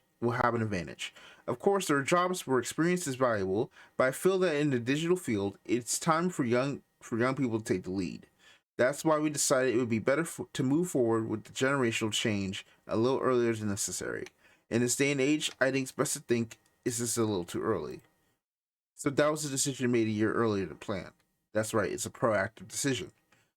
We've been talking about AI, but the economic environment has also changed dramatically, hasn't it? It's completely different from the era of zero interest rates and deflation. Kitani, I'm 66 years old, but most people in the company are under 50. For example, looking at the economy, there are hardly any people who have experienced a world with interest rates. I'm the only one who has. I've experienced a world with interest rates and rising prices. Once things are established, even inexperienced people can cope, but there are things you can't understand about what will happen next and what to do and how to do it unless you have experience. I think my experience and knowledge can be put to good use in those areas. I mean, it makes a good point. Japan has had inflation until very recently. Yeah. Very recently. I'm conflicted about what he's saying, but I think I understand the idea of him being like, I think it's better for younger people to deal with this time as as the world is changing, right? As the AI bubble, Right. as AI has kind of come into the play, right? I think it's better for young Right. people to take the lead here. Which, Yeah, people that are close to like the pulse, right? yes. In that case, I agree. Yeah. All right.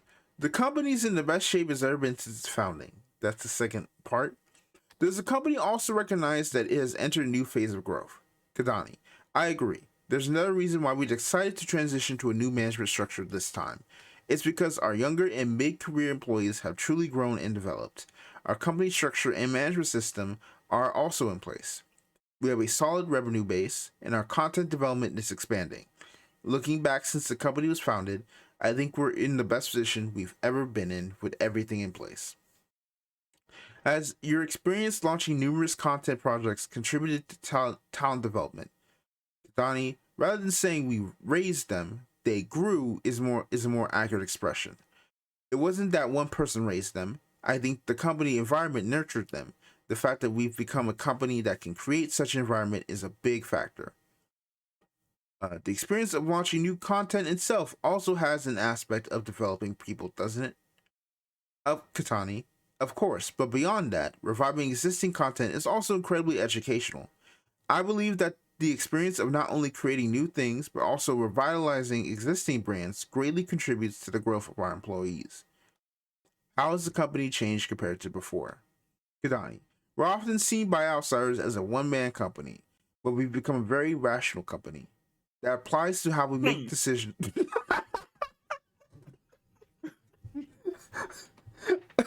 It just killed my entire flow off of that. It's just rational company. No.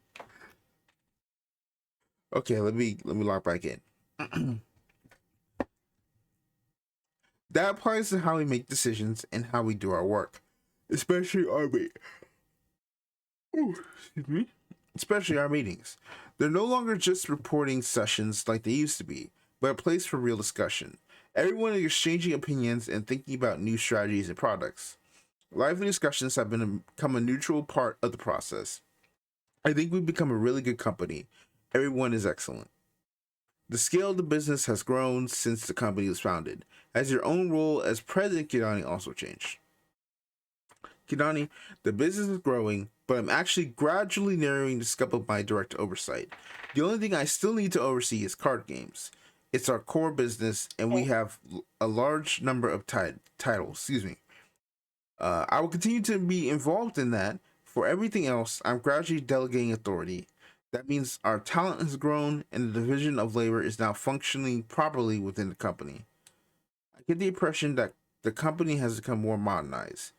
Kidani, that's right, and I believe we can go one step further from here, and that time is right now. All right, chapter so what 2. I'm getting here is that the shoulders finally convinced Kidani to stop throwing producers in the lake.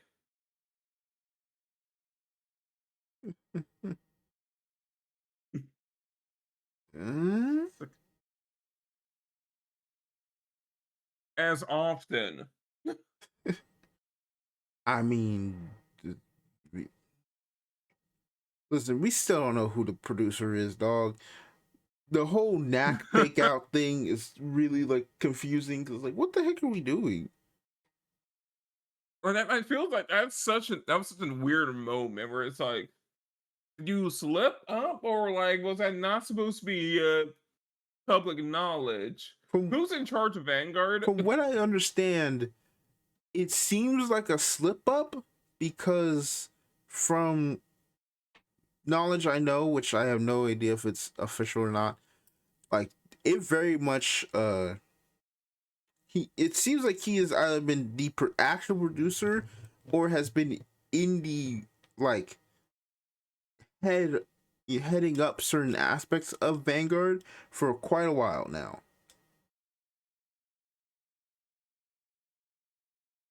But it is very But weird that they they just, also don't want people. But they also don't want anyone to know about it. which is even weirder. It's like, hey, we're about to we're in the 15th anniversary. We would like to know thing because the last context we have is the the two producer split. So what's going on? And then Kidani's here. We're like, oh yeah, I'm doing a lot less of. I'm still gonna be in charge of the card game part of things. It's like, that's one thing I don't want you in, Kidani. I thought we had something here for the first time in our lives, me and you. All right. So point 3. Could you tell us why you selected Yuki Nibito as president and CEO this time?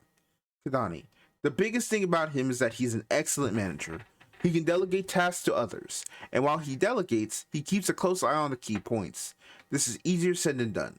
When you have less experience, you tend to want to interfere in everything, but he can delegate tasks at the right Hmm. time once a project is on track.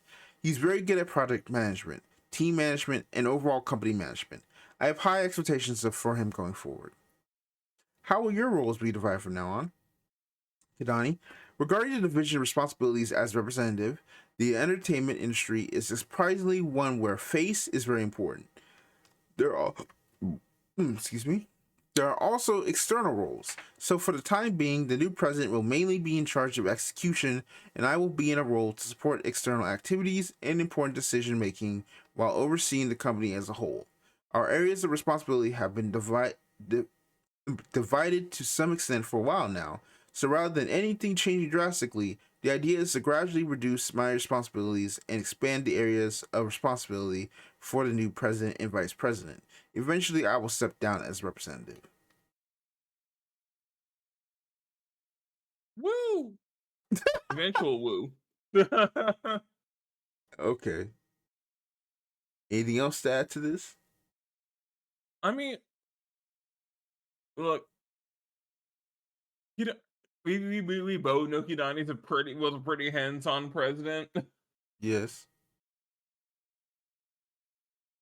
I just find it a little funny. It's always like, yeah, when you have less experience, you kind of want to get your hands into everything. It's like, huh, I wonder.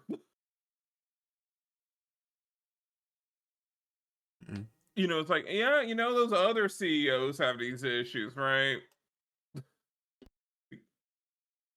Yeah, other people.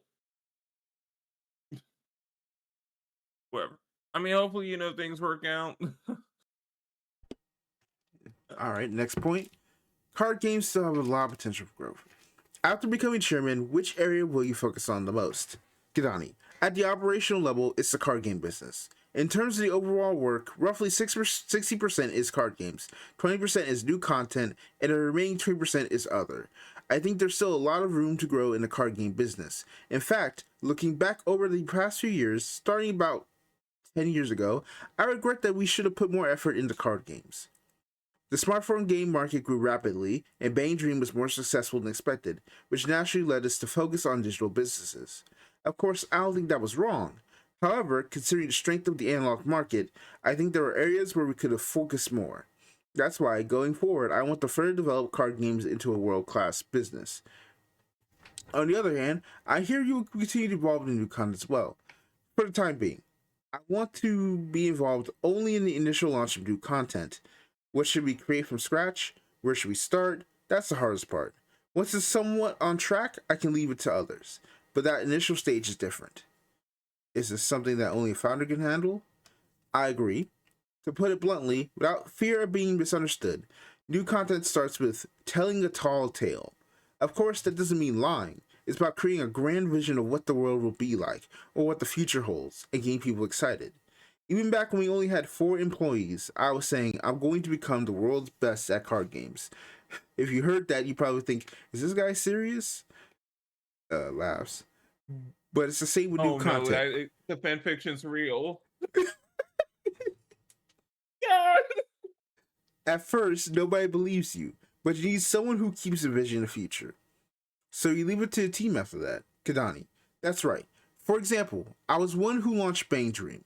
I went around the creators with just one illustration and built up the project, but now I'm hardly involved at all. Right now, the only thing I like to ask for is, could you please add more songs that are easier to sing at karaoke?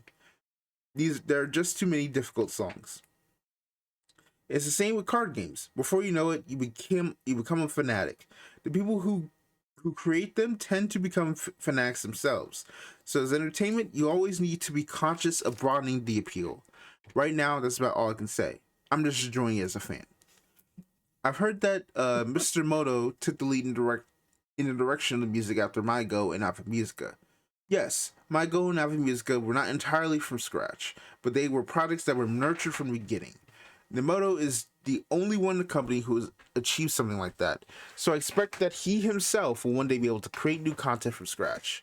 Entertainment companies will shrink once they stop being able to create new things. That's why the ability to continuously create new content is of utmost importance. It's a bit different from new content, but I feel that there are still many new card games being created, and that there are many opportunities. I'm still the one who initiates all the card games. I love to see new products come from our employees, but it's quite difficult. When people join an entertainment company, they often say they want to create new games, anime, or other content, but after a while, nobody says that anymore. That's because they realize how difficult it is. It's okay to fail, but I hope someone will step up and break through. Regardless of success or failure, seeing something through to the end is difficult, isn't it?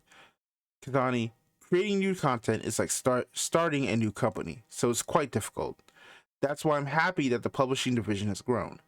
It's a different approach from card games, start small and grow big, but it has grown considerably in the last 3 years or so.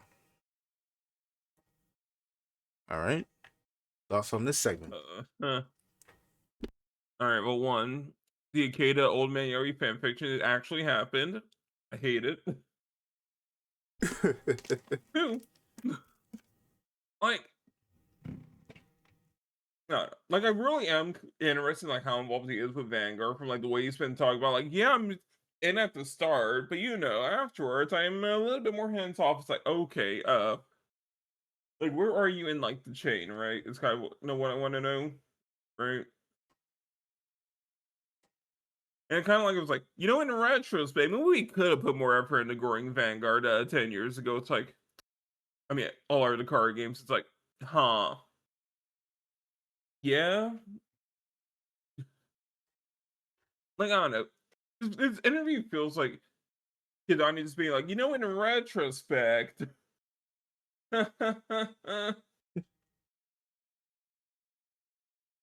Yeah.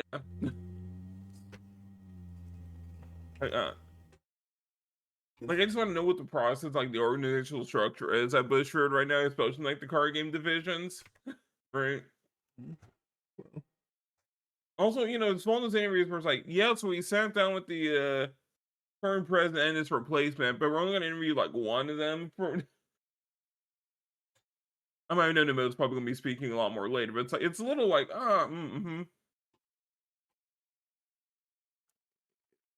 How do you feel about where you're going to take where you see the company going? I mean, yeah, this is a very good Hidani interview, but I'm like, this is cool, but bro, I'm not here for you. I'm here to understand what the heck the new president's gonna do. Yeah, we need a new face for the company. It's like, yeah, we do. Can I hear from that face? Kidding. But yeah, like we're mostly focused on the card game part of Bushiroad, right? Yeah. So it's kind of like, yeah, that card game part you're still going to be heavily involved in. And also, he's definitely like, we're going to keep launching new card games. That's definitely the tone I'm getting here.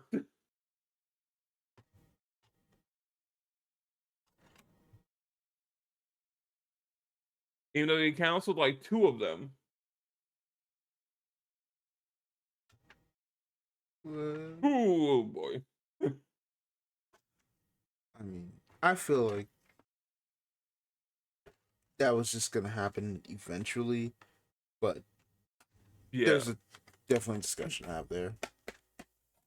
I feel like Rebirth could have had some legs, but I don't know. Rebirth was a weird one. It's like, yeah, we're the collab card game, but also it's only collabs that are either White's leftovers, future White's leftovers, or the weirdest things you could possibly think of in the moment.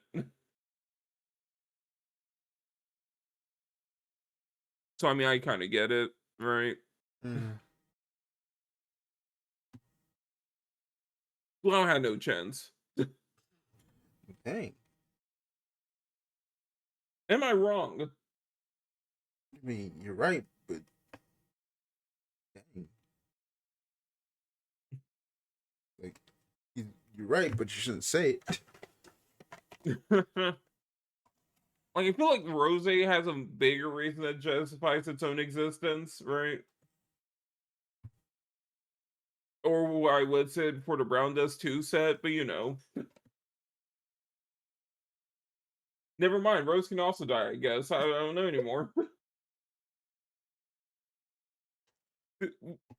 Council Rose, Flowers already over, come out with Y Swords of Verde. Oh my goodness. Okay. Alright, continue. All right. Let's see. Next part. Mr. Nibble, how do you feel when you're offered the position of president? Like you said, literally, right next. Yeah.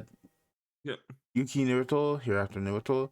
Regarding becoming president, I had thought that someone might eventually take over as representative, and I felt that the opportunity would come a few years from now. So my honest impression is that it came sooner than I expected. However, my feeling was less about I'm becoming president and more about the company's moving to the next phase. I knew that the day would come when Kadani would completely step away from management. I felt that now was the time to truly begin preparing for that. As president, what do you consider to be your mission? Of course, it's about improving performance and increasing corporate value, but even more important than that, I believe, is creating a company that Mr. Kadani can confidently entrust with responsibility. That was the case when I was entrusted with Bushiroad Music and Bang Dream. My role was to create a foundation that would make him think I can trust them with this. That hasn't changed even now that I'm president. Specifically, which areas will we be focusing on? We already have the next generation of talent developing in the card game business. That's why I want to further expand on our other That's why I want to further expand our other businesses as well. Live entertainment and merchandising have grown to become the core of the group. Our publishing business, Bushiroad Works, was established 3 years ago, and thanks to CEO Shinfuku, it has started better than expected. I believe it's important to create a strong revenue base beyond card games. If the entire company grows in a balanced way, people will feel that they can now entrust things to us with confidence. President Kadani mentioned that Mr. Nimito's strength is his management ability. What are your own thoughts on this? Nimito: to be honest, I don't really understand it myself, but I naturally started to delegate tasks. I was in charge of movies, I was in charge of music, and as my scope of work expanded more and more, there are only 24 hours in a day. You can't see everything, so naturally I had no choice but to delegate tasks to others. Kadani: he has an exceptional ability to read people. He has a high level of understanding of what kind of person this is and how to help them perform better. That's why he's good at management. I think that's a really big strength. What do you think are the differences between you and President Kidani? Nimito: Kidani has experience in a network of industry leaders. I don't have that yet. On the other hand, I became a director at a listed company at the age of 29, so I have contact with entrepreneurs of my generation and people who are starting new businesses. I have easy access to information about new businesses, and I think I can utilize that in my future management. Experience in youth, I think combining both will be the strength of our new management structure. All right, there's Yep. your answer. So, how do you feel, bud? I mean, it's interesting, right? Like you can definitely tell, like, yeah, card games. Well, I like music. He's like, I ain't. He's like, I wasn't here. I don't know about those card game things. That's for other people to deal with. It's interesting, right? Like he has some vision. We really do get the vibe from Bushiroad where it's like, yeah, we kind of gone into every single, haven't we? Yeah. He only cares about cardboard. Yep. And that first thing was a bit Oh, interesting. It was like, your yeah, body. I was at a con. You're hitting the bot again. Shoot, dang it. All right. All right, go back and.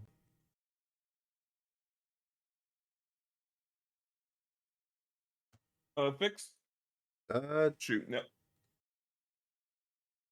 hmm? Wait, why did OBS disconnect? The heck? OBS disconnected. Oh, we're good now. It reconnected. That was weird. I didn't even unplug the my internet. Huh. Anyway, why did you fixed? Yeah, you're good. All right. Anyway, I'm like, yeah, it feels like once they expand to every other industry, it's like, oh, we are not a card game company anymore. We need people who aren't card game people here. Nemoto, you want to do something? Sure, boss. Was I kind of get the vibe that he totally was talking to some shareholders behind the scenes before this. Absolutely. Was like, yeah, I always felt that like Hidani was stepped in as president in like a few years. Like, what do you mean about that, Nemoto? You want to learn something from the people? Kidding. I mean, it'll be interesting, right? Of course, it's gonna be like a few years out before we really see the Nemoto era, right? Mm-hmm. Well, who knows what's happening behind the scenes? So, Yeah. Also, I'm just like, what is the future of these card games going to look like, right? Yeah, we had the next generation work on the card game side of things, and it's like, oh, and then I was like, oh yeah, we're still developing new card games, and I'm like, oh no, like both you have me very concerned here, like mildly.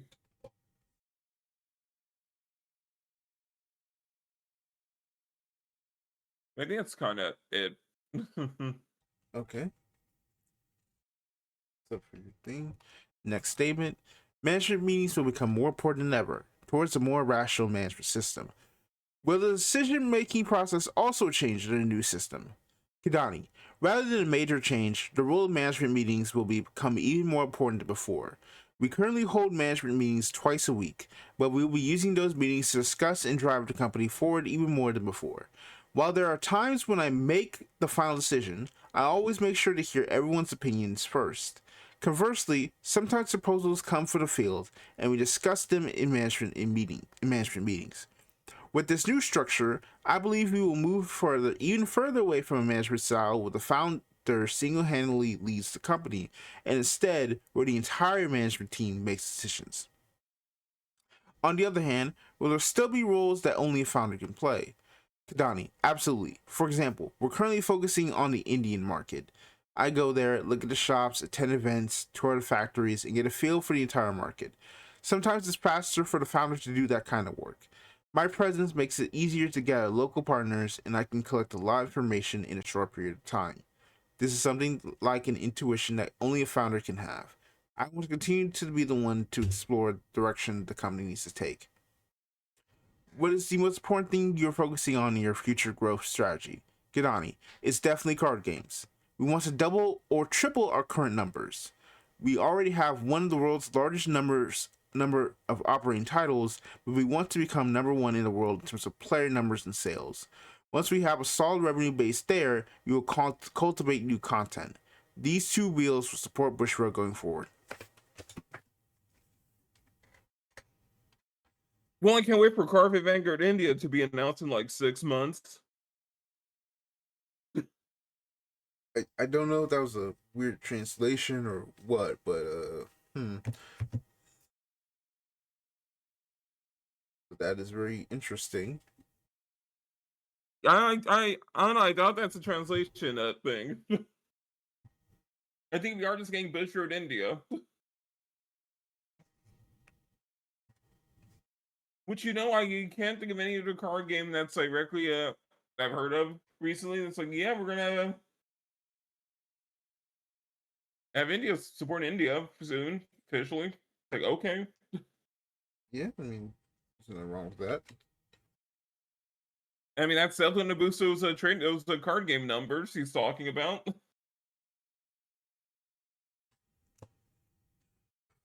So, all right, we're moving to China in a major way. All right, that's 1 billion. All right, next up, India. That's another billion. Theoretically speaking, we can become the largest card game company in the world. Yep. All right, next part. A young management team is precisely what brings a breath of fresh air. Mr. Namoto, the new president, what are your thoughts on the new management team? Namoto, the lineup of executives won't change much. However, Vice President Kosuke Narita and I will become more involved in corporate matters.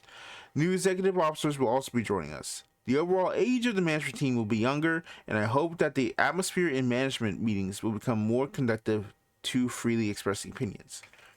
Bushiroad has multiple businesses, including card games, live entertainment, and merchandise. And we have always been a company that strongly emphasizes and promotes the collaboration between these businesses. The next generation of leaders who will drive each business will also become executive officers, and I expect that these new members will. Sorry about that. And I expect that these new members will bring a fresh perspective to the management meetings. I myself also need to deepen my understanding of each business. Kidani, executive officers tend to be hesitant to speak out on matters outside of their responsibilities. Perhaps they're holding back because I'm sitting in the middle. I like to gradually change that atmosphere. The announcement isn't about any fundamental changes. Think of it as the founding led management style becoming less prominent and the management style becoming more focused on the management team. As the new president, how do you envision developing the company? Namoto, when I joined Bushiroad, it was truly a venture company. Even young employees who had the opportunity to be entrusted with big projects and the company was constantly taking on new challenges, things that were being done for the first time. On the other hand, now that the company has grown larger, while it has matured as an organization, I feel that such opportunities have become less frequent than before. That's why we want to create a culture where young employees can take on new challenges with new content and new businesses. Recently, we've even started launching new content based on ideas that came out of our training program for young employees. I want to create an organization that can generate new hits by combining the ideas of younger employees with the experience of mid-career employees. Kidani, as the company grows, new positions and products are created. This makes it easier to promote young talent. When young talent succeeds, the company grows even more. This cycle is the most important thing. This new management structure is like the second stage of a rocket igniting. We're taking over the thrust from the first stage and soaring even higher to reach our target trajectory. I think this is perfect timing. Could you tell us again what you expect from the new president? Kidani, being 32 years old is a huge advantage. I was 33 when I first founded my company. He's even younger than that, and he's going to become the president of a listed company. When you become president, the view you see changes dramatically. I hope he'll develop a new approach to the management within that new perspective. I feel confident about the management. That's why I want them to promote younger talent even further, and I really want them to create new content of their own. I also want to see Bang Dream expand more globally. I think there's great potential in the European and American markets in particular.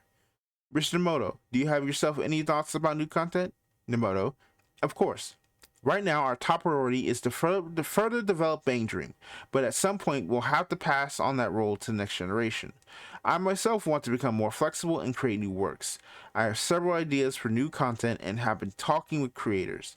More than just because I'm the president, as someone in the entertainment industry, I have always had a desire to create new content. Finally, do you have a message for our readers and shareholders?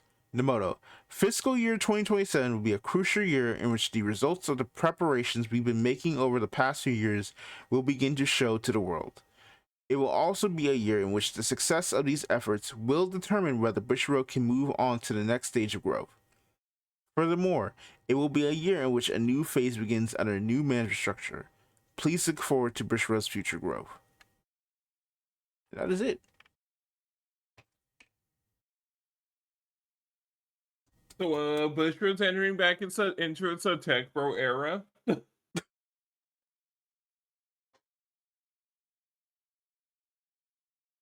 Oh boy.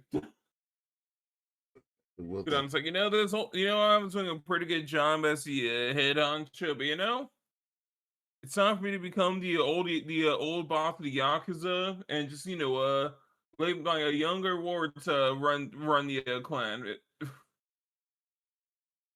Oh boy. Well, we'll see. Right. Because Like, yeah, we better see. Yeah, it's like fiscal year 2027 better be interesting. yep. I better get that sim.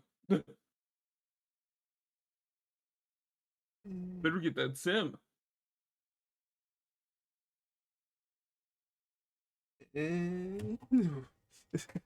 I'm sure. Look, all right. If it doesn't get announced with the new Vanguard era, it's never getting announced. All right. Well, we have to wait. That's where I'm at. Because time takes on. All right. All right. Next up. Speaking of white shorts, they announced that Persona 3 was coming to Weiss in English. Man, never enough Persona 30th anniversary. Nope.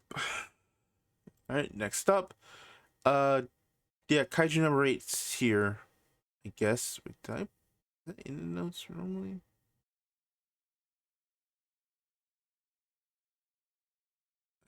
Hold on. Is that in the notes originally? What the hell do I say? No, that was not what I was looking for. Oh my goodness, I messed up the entire thing. So that's actually wrong. I need to change that. Oh wow, yeah.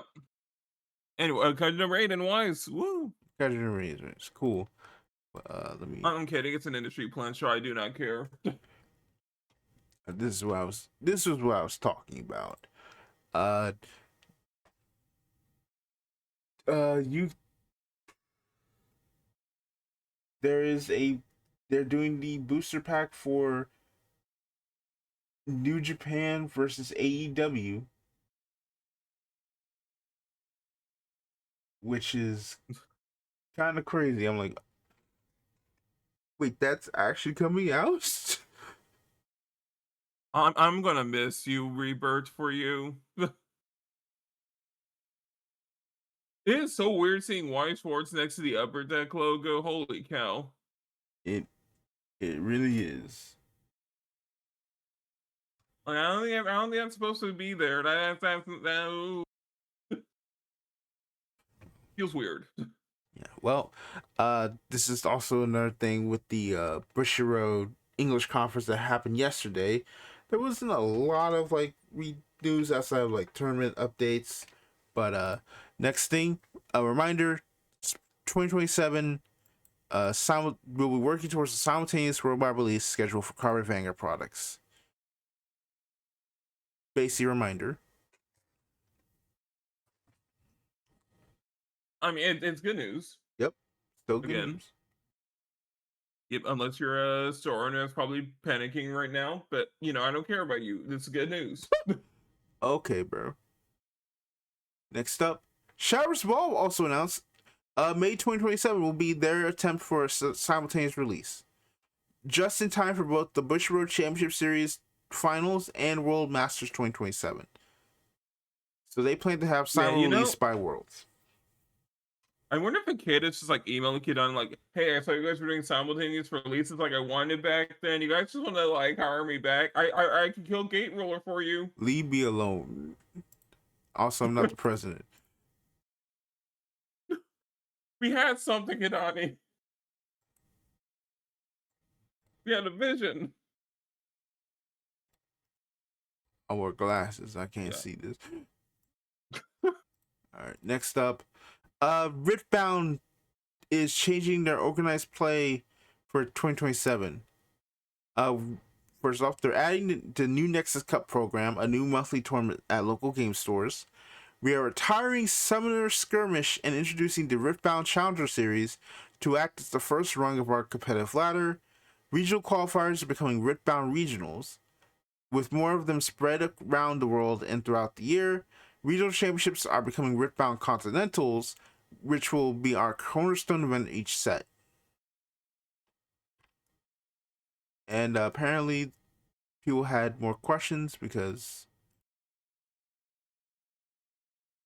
So this is how it works, right? World Championships once per year, Continental once a set, Regional 3 per set, Showdown Series mini per set, Challenger Series once per set per store, Local Play Nexus Cup once per month per store, Nexus Night weekly, Pre-Rift once per set, and Demo select stores and conventions. This reads like a lot on paper. I know it's not. It's just like the breakdown of it where it's like,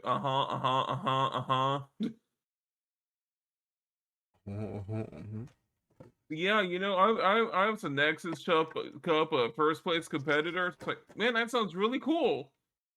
Oh yeah, I went like 3-0 at locals one night. Oh,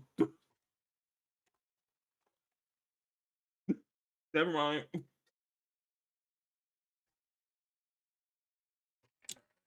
So there was another thread by Trick, which is the editor in chief for Riftbound. They're so they asked about the lack of RQs in Q4 came into focus, which regional qualifiers. You saw questions of how this impacts best ofs. Our intention is not to shortchange any set. We set this policy with the expectations of some small variations in quarterly RQ numbers, but the lack of them in Q4 was not meant to decrease quantities for effective best ofs. To correct for this, we are shifting the best ofs for Unleashed, Vendetta, and Radiance, where they are now each ending one set later than they previously messaged. To be clear, Unleashed best ofs will now end with the Reckoning's launch. Vendetta best ofs will now end with Set 8's launch. Radiance and Legacy best ofs will now both end with Set 9's launch. At that point, we will have bridged the sets, and the number of events should remain generally balanced with opportunities to earn best of. So they update that. Huh.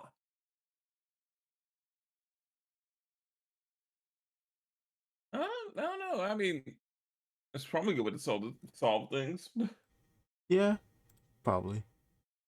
Moving on. Union Arena announced that they're getting JoJo. And earlier today, the Digimon card game announced the JoJo Digimon is coming to the next set. Which I have to grab because Pretty timely. which I have to grab because unfortunately it is also part of my duty to, as for some reason, to grab every Atmon deck. I don't know how I got here. Look, all right. You like Frontier? I feel like liking Appamon is just like a lateral movement. I've never seen a single Atmon episode in my life. You're just a natural born Digi contrarian. Can't be. I'm sorry, it's your lot in life. I'll make the rules here.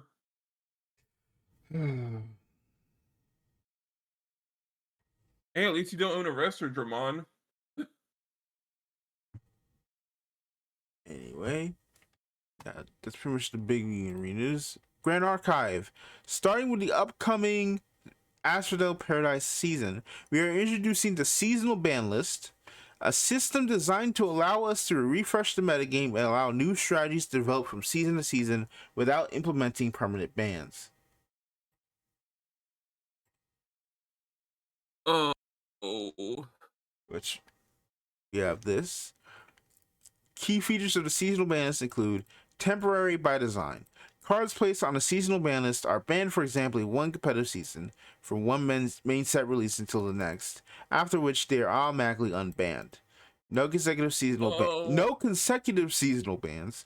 A card can never appear on two consecutive seasonal ban lists, ensuring seasonal bans remain temporary shakeups rather than becoming de facto permanent bans. New card protection. Cards are ineligible to be placed on the seasonal ban list until 3 main set releases have passed since their first printing. Flexible list size. I'm done. I'm not even done reading. I'm so done. I'm not done reading.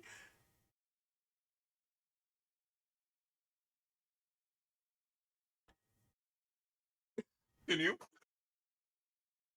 Bro's so done his Discord is roboting again. No, I was on the other side of the room.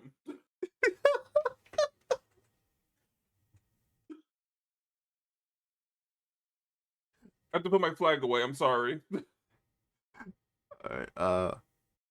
Flexible list size. This seasonal ban list will debut with 3 cards, but may grow, shrink, or even contain 0 cards in future seasons. Mid-season changes. A seasonal ban may be issued within the middle of a competitive season.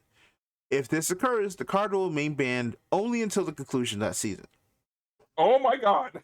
Seasonal bans are not intended to replace the regular ban restricted list. Cards that present long-term health concerns will continue to be evaluated through the regular ban restriction process. So why are we making this change? We want to be able to push the meta with more control than we have in the past. From a player perspective, we understand that bans are jarring, and because of this, should only be applied under very specific circumstances. If a deck is very good but is not dominant, does it still deserve a ban? Generally, the answer to this question is no. As long as the play patterns of that deck aren't significantly impressive, we generally leave things alone and let the meta sort itself naturally. But if something is unfun or feels like a gatekeeper for several formats in a row, we start wanting change. Players start wanting change. The Proxius Vault helps, but it tends to only be a nudge in a certain direction since the set is limited to cards in the Regalia deck. While no single criterion being met will automatically result in a seasonal ban, the following are some of the primary factors we take into consideration when evaluating if a card should be placed on a seasonal ban list. The card is a key component of a well-performing archetype. Seasonal ban lists are intended to affect influential strategies, not fringe decks. The archetype has remained a defining part of the metagame across multiple competitive seasons. The goal is to check up decks that have been dominant for several seasons in a row, not newly emerging decks. The deck acts as a gatekeeper for the format. If its presence in the meta suppresses deck diversity or discourages alternative strategies, next point, the card does not present a long-term health concern. Cards that require a permanent solution will continue to be evaluated through the regular ban restricted process as well. The desired outcome is to encourage metagame evolution, not permanently weaken an archetype. The intent is to create room for new decks and strategies to emerge for a season. The card is eligible under the seasonal ban rules. Cards are ineligible to be placed on a seasonal ban list until 3 main sets releases have passed since their first printing. This change helps players experience new play patterns, deck building, and archetypes, while minimizing disruption to the long-term value of existing decks and collections. If you're playing a deck and you have a key card put onto the seasonal ban list, you can know that at the start of the next season, you will get back to be able to play your powerful cards. Our goal is for each seasonal ban to create an opportunity for the metagame to evolve in new directions. Over the course of a season, players will discover new decks, refine existing ones, and adapt to a new meta environment. When a card comes off the seasonal ban list, it enters a format that will look very different from the one it left. When will happen? Asphodel Paradise will be the first format to feature the seasonal ban list. The card list for the first seasonal ban list is listed below. All subsequent seasonal ban lists will be announced 1 week prior to each main set release. This will often be at an Ascent closing presentation. Our goal is to give players time to prepare for the upcoming season while keeping announcements close enough to the set release that the metagame remains fresh. If we find that players need additional lead time, we'll adjust the schedule in the future. The seasonal ban list for upcoming consists of Baleful Obliteration, Fabled Azurite Fatestone, and Spirit Blade Ascension. So, as a reminder, these cards will officially be placed on the seasonal ban list at the start of the upcoming PRD season. Current seasonally banned cards will be visible on the most recent BNR announcement.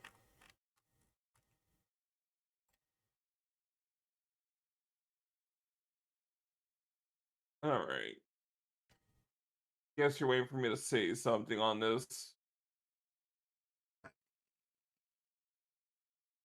This is both pointlessly annoying and also like relatively pointless as a concept. All right. The point.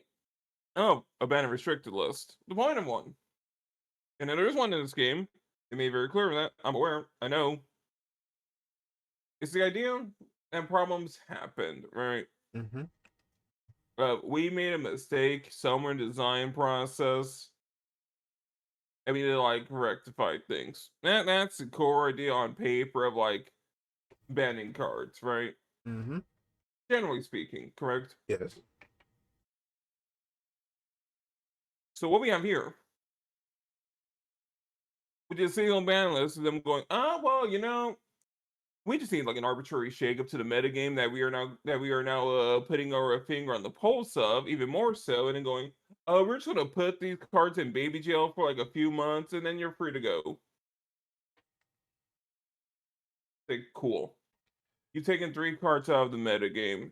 That's going to cause such a great shake to improve the life and longevity of the game in such a way, or it's just going to mildly inconvenience players to the point where it's like, you could just ban these cards if you know they're problematic. We could just be on our way here. But no, no, no, no, no. You want to be special and be like, nope, baby jail.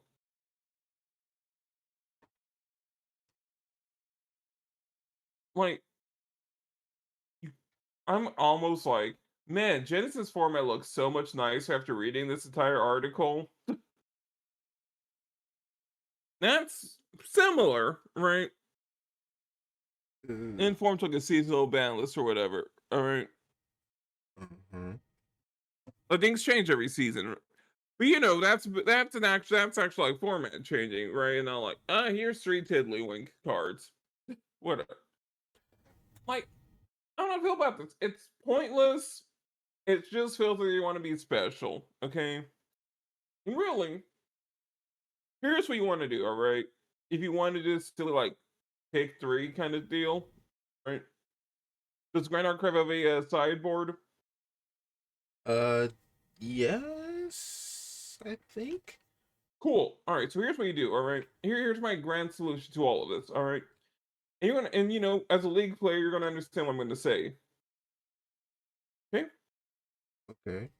Open deck list, and we just do ban pick and pre-setting before match. That's all you got to do. That's it. Softy does the exact same thing this seasonal ban listing does, but it's completely player controlled. And the devs on to put their like finger on the pulse and lets you know they actually need to fully ban a card. Just like people just figure out the most problematic cards for a matchup and a metagame and just ban them before the best of three starts. Easy. That feels kind of. Wait, I'm sorry. What?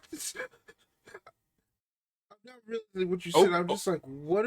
What? Flesh and Blood does something similar. And again, one other TCG does it. Open siding, and you can just ban like 3 to 5. You just pick 5 cards to ban from the opponent's deck list. 3 to 5. Probably 3. Keep it small. And you just let the players self-select for the metagame.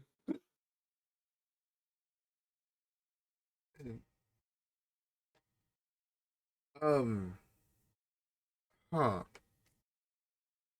I don't know how to feel about that. It's an interesting concept, isn't it? It is interesting. Also, he goes, but why though?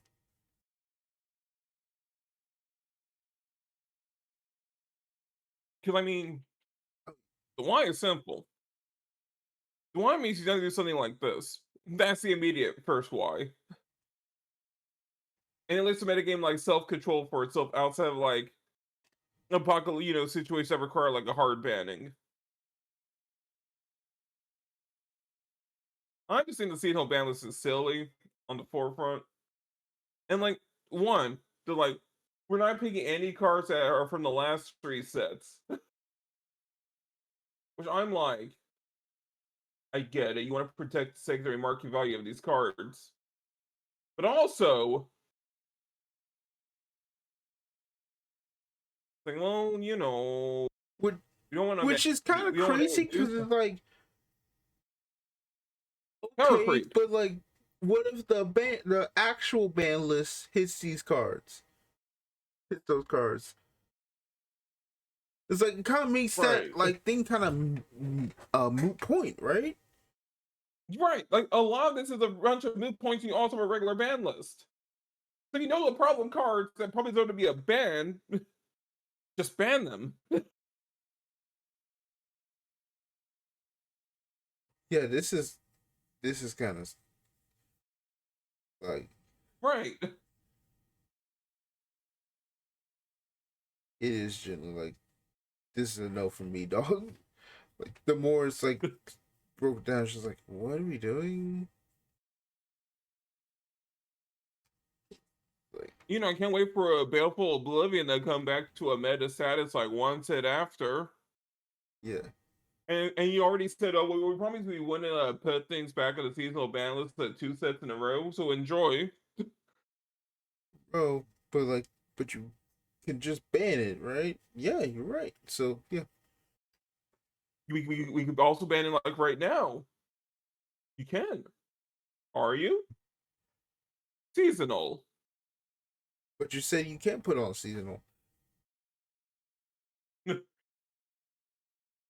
Right. I'm just like, it's them tying their own hands arbitrarily. It is goofy. I'm not a fan of it. Like it just wants to. It just feels like they want to be extra for no reason. Right. It's like you don't. Nah.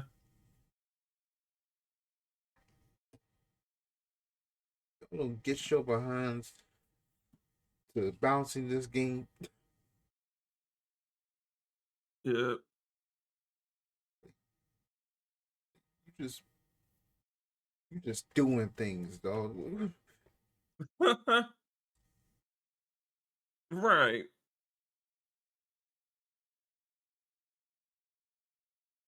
Like what's next, right? You may as well just introduce a top half format.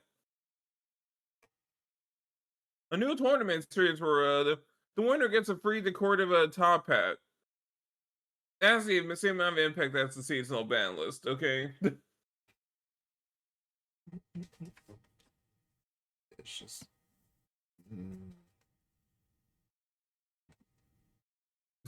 Sorry, I take these 3 cards out of my deck and put in the next best thing.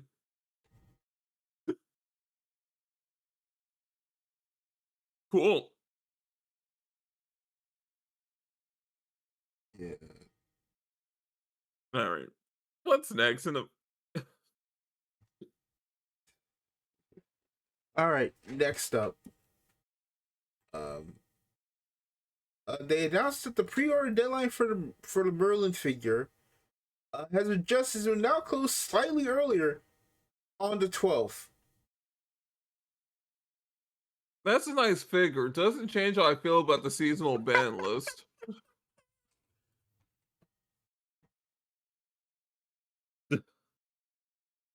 Or this company's dumb name. Holy cow, I'm not getting over it.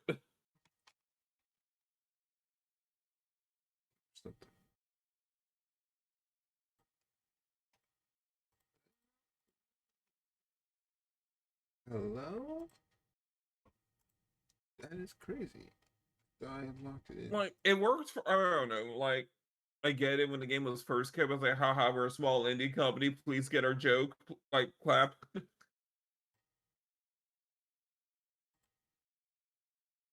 It means nothing now. Mm. Cool, nice figure. I'm assuming you already placed your pre-order. No. I do not like Merlin like that. So this is an unsponsored advertisement. It's just news. It's just me going Banger could do figures propaganda. That's the real actual truth. But Fair. just a reminder that if this indie company can do it, then yeah, Bushiroad can do it. Not let that go. Yeah. You're not wrong.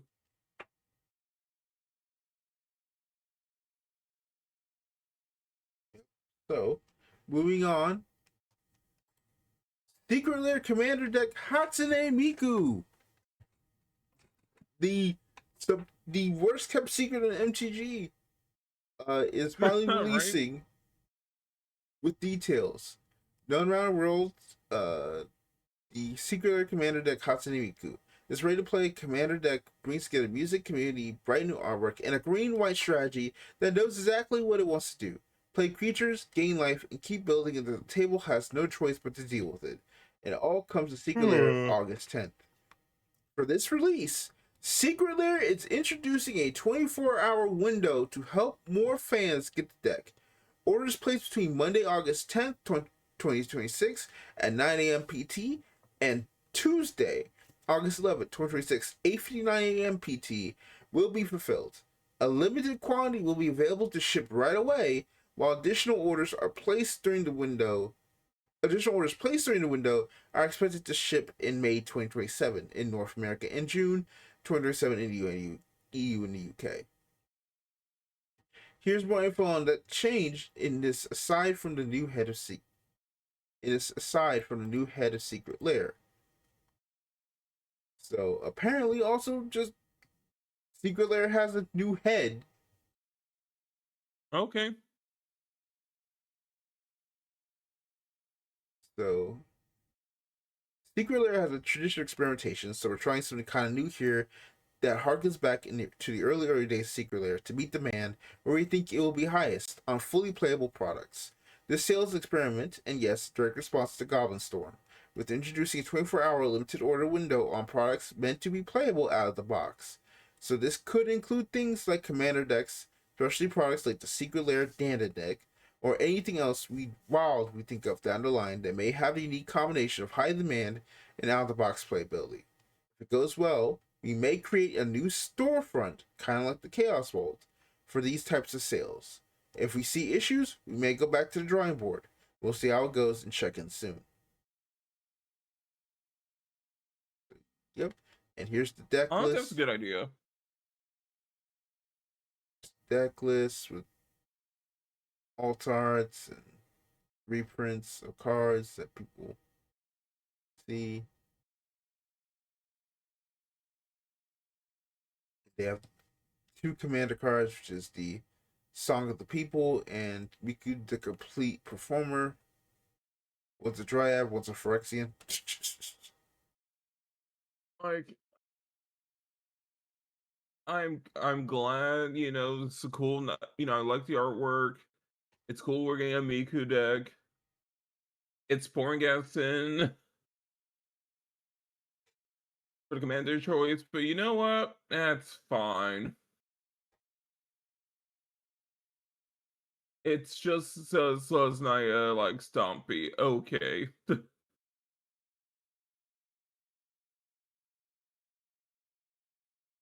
Lesnia, whatever it's called.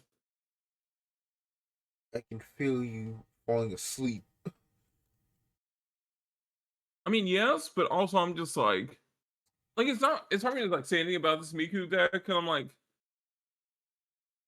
if only there was a better choice of commanders. Right? Like it's green white, okay? You know what green white is also good at in Commander? What? Group hug strategies. I think that would have been an interesting direction to take a Miku deck. Right? And there's a lot of options.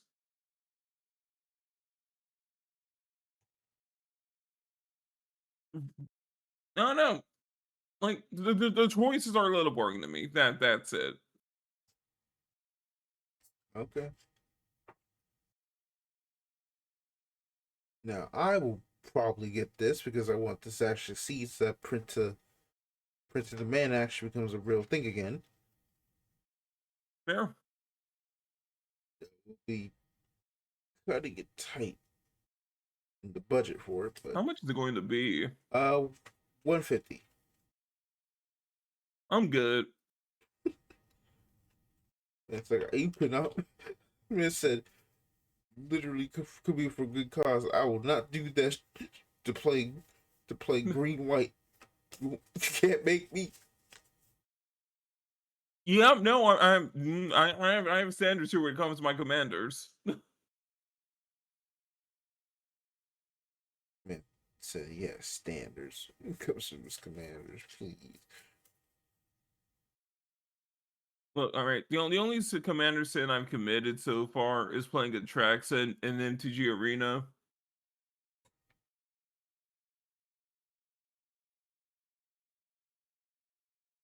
But it's not like the other Atraxa decks. This one is terrible. I'm not like the other girls. I'm a piece of shit. Hey, that's a selling point to some people.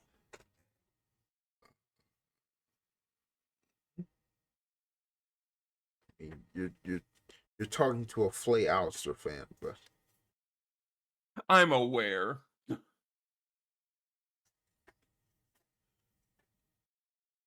Honestly, crazy work. Oh. And our final news story. PSA hit with class action lawsuit accusing trading card game giant of widespread fraud. Saving the best for last. Let's go, everyone! Party, party. Keep saying it because it's scalper related. And a proposed class action lawsuit has been filed against professional sports authenticator and parent company Collectors Holdings, accusing the trading card grading giant of misleading customers about how its grading system works. Filed on July 28th in the U.S. District Court for the District of Maryland, the 188-page complaint alleges PSA falsely markets its grading process as objective, consistent, and independent, while claiming that the company instead relies on subjective valuations and business practices that financially benefit from repeated submissions. The lawsuit was brought by plaintiff Nicholas Funk, who was seeking to represent a nationwide class of customers who paid PSA grading fees. The allegations have not been proven in court, and PSA has not yet responded to the complaints. So, according to the complaint, I will say that. sorry, continue, go. I've been see like once I learned that PSA has charges a completely different grading fee depending on what they deem as the proposed value of the card they just graded, I'm completely in favor of them being sued into the dirt.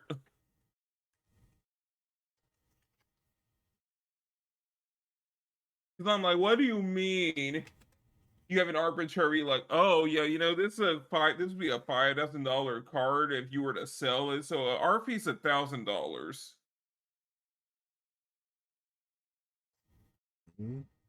Yeah. Not now, I mean, it's like you don't deserve to exist as a company. I'm sorry, burn. I don't know.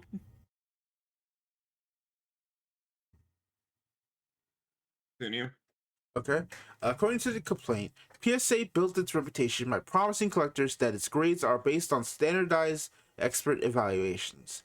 The lawsuit argues those claims are misleading, alleging grades are influenced by subjective eye appeal rather than consistent grading standards. The filing also claims PSA benefits financially when collectors repeatedly resubmit cards in hopes of receiving higher grades, generating additional grading fees through inconsistent results. That's also true. Another major allegation centers on PSA's role with Collector Holdings, which owns businesses across multiple parts of the trading card industry, including vault storage, pricing tools, and marketplace services. The lawsuit argues this creates financial conflicts of interest that are not adequately disclosed to customers. The complaint also questions the qualifications and transparency of PSA's grading staff, alleging customers are not told who graded their cards or what experience those graders have. One of the lawsuit's most notable claims involves PSA's first certification, alleging the company knowingly graded an altered T206 Honus Wagner card, despite its published standards stating altered cards should not receive grades. The complaint claims the certification has never been revoked. The lawsuit further alleges that PSA intentionally limits the number of Gem Mint 10 grades issued for certain cards in order to preserve scarcity and market value, rather than grading solely based on condition. The complaint brings multiple claims against PSA and Collectors Holdings, including alleged violations of the Federal Racketeering Influence and Corrupt Organizations Act, the RICO, fraud, negligence, misrepresentation, breach of contract, unjust enrichment, and violation of Maryland's Consumer Protection Act. The plaintiff is seeking class action certification, monetary damages, restitution of grading fees, changes to PSA's business practices, and additional relief under federal law. The case is in its early stages, and the court has not ruled on the allegations. PSA has not yet filed a response to the complaint. I hope the scalpers eat them alive.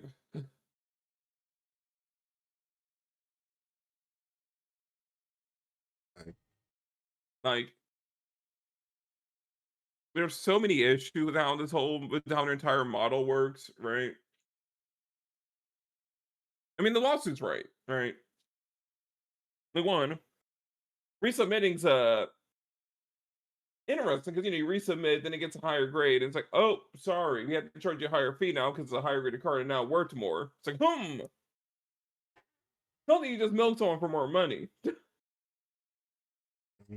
And then there were a deal with like GameStop, and it's like, all right, so if GameStop is also reselling these cards, that means it creates an incentive flow for them to have people bring in their cards for grading with the PSA, grade those cards, and like resell those cards at GameStop for like rates organized with GameStop themselves. Well, you just set the transfer fee, pretty much.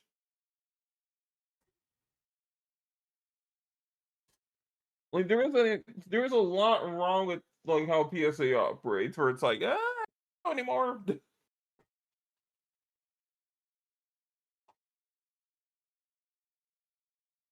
Like there's a lot of like vectors we can totally see. Yeah, there's a whole lot of incentive for them to not grade on on a fully objective like scale. Ton of incentive.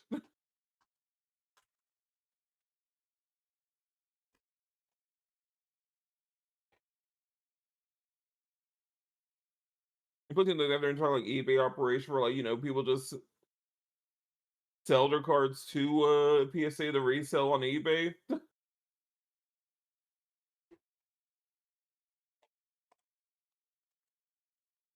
It's shenanigans to flip the entire company. Hope something comes out of this. I think card grading's a waste. You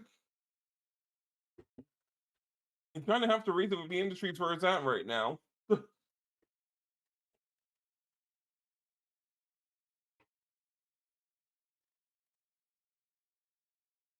What do you think? Uh, yeah, I agree. I think just like I feel like yeah, we need to definitely have something change here, and this is probably the best bet. And my best bet of being like, somebody actually like wanting to do something. Yeah.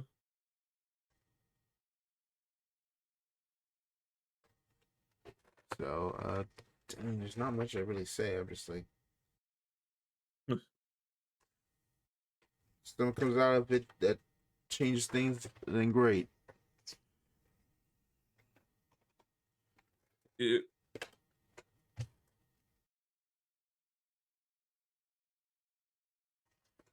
But yeah, that is.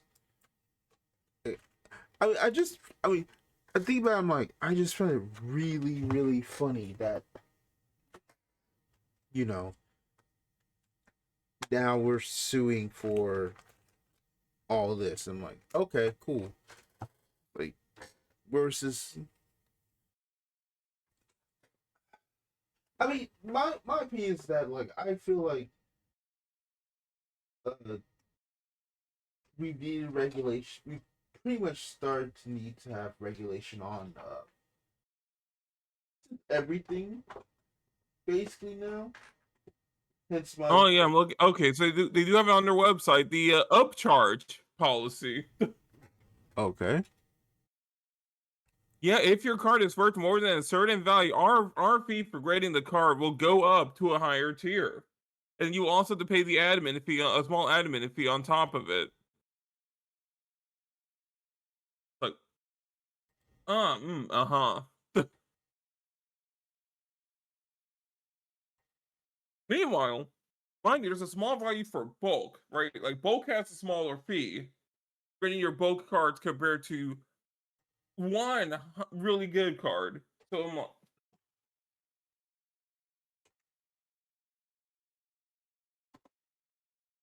like the model's kind of like a little cooked. Right. Yeah. All right. Well, Like you should be getting charged for like a labor, not the value of the thing being worked on. In this case. I also agree. Well, on any note, that is the end of our episode. Yep. Our next episode is preliminarily scheduled for the 21st. So, hopefully, hopefully a lot of news there. It's probably gonna be like a more duller week because a lot of the shows are pretty much done for this round. Yeah. So, again, we will probably a good time for another guest showing. So I don't know. We'll figure it out, and we'll let you know when it comes in. On the other note, that's it for this episode. Thank y'all for Yep. tuning We'll in. see you on next time. Yep, and have a good night, everyone. All right.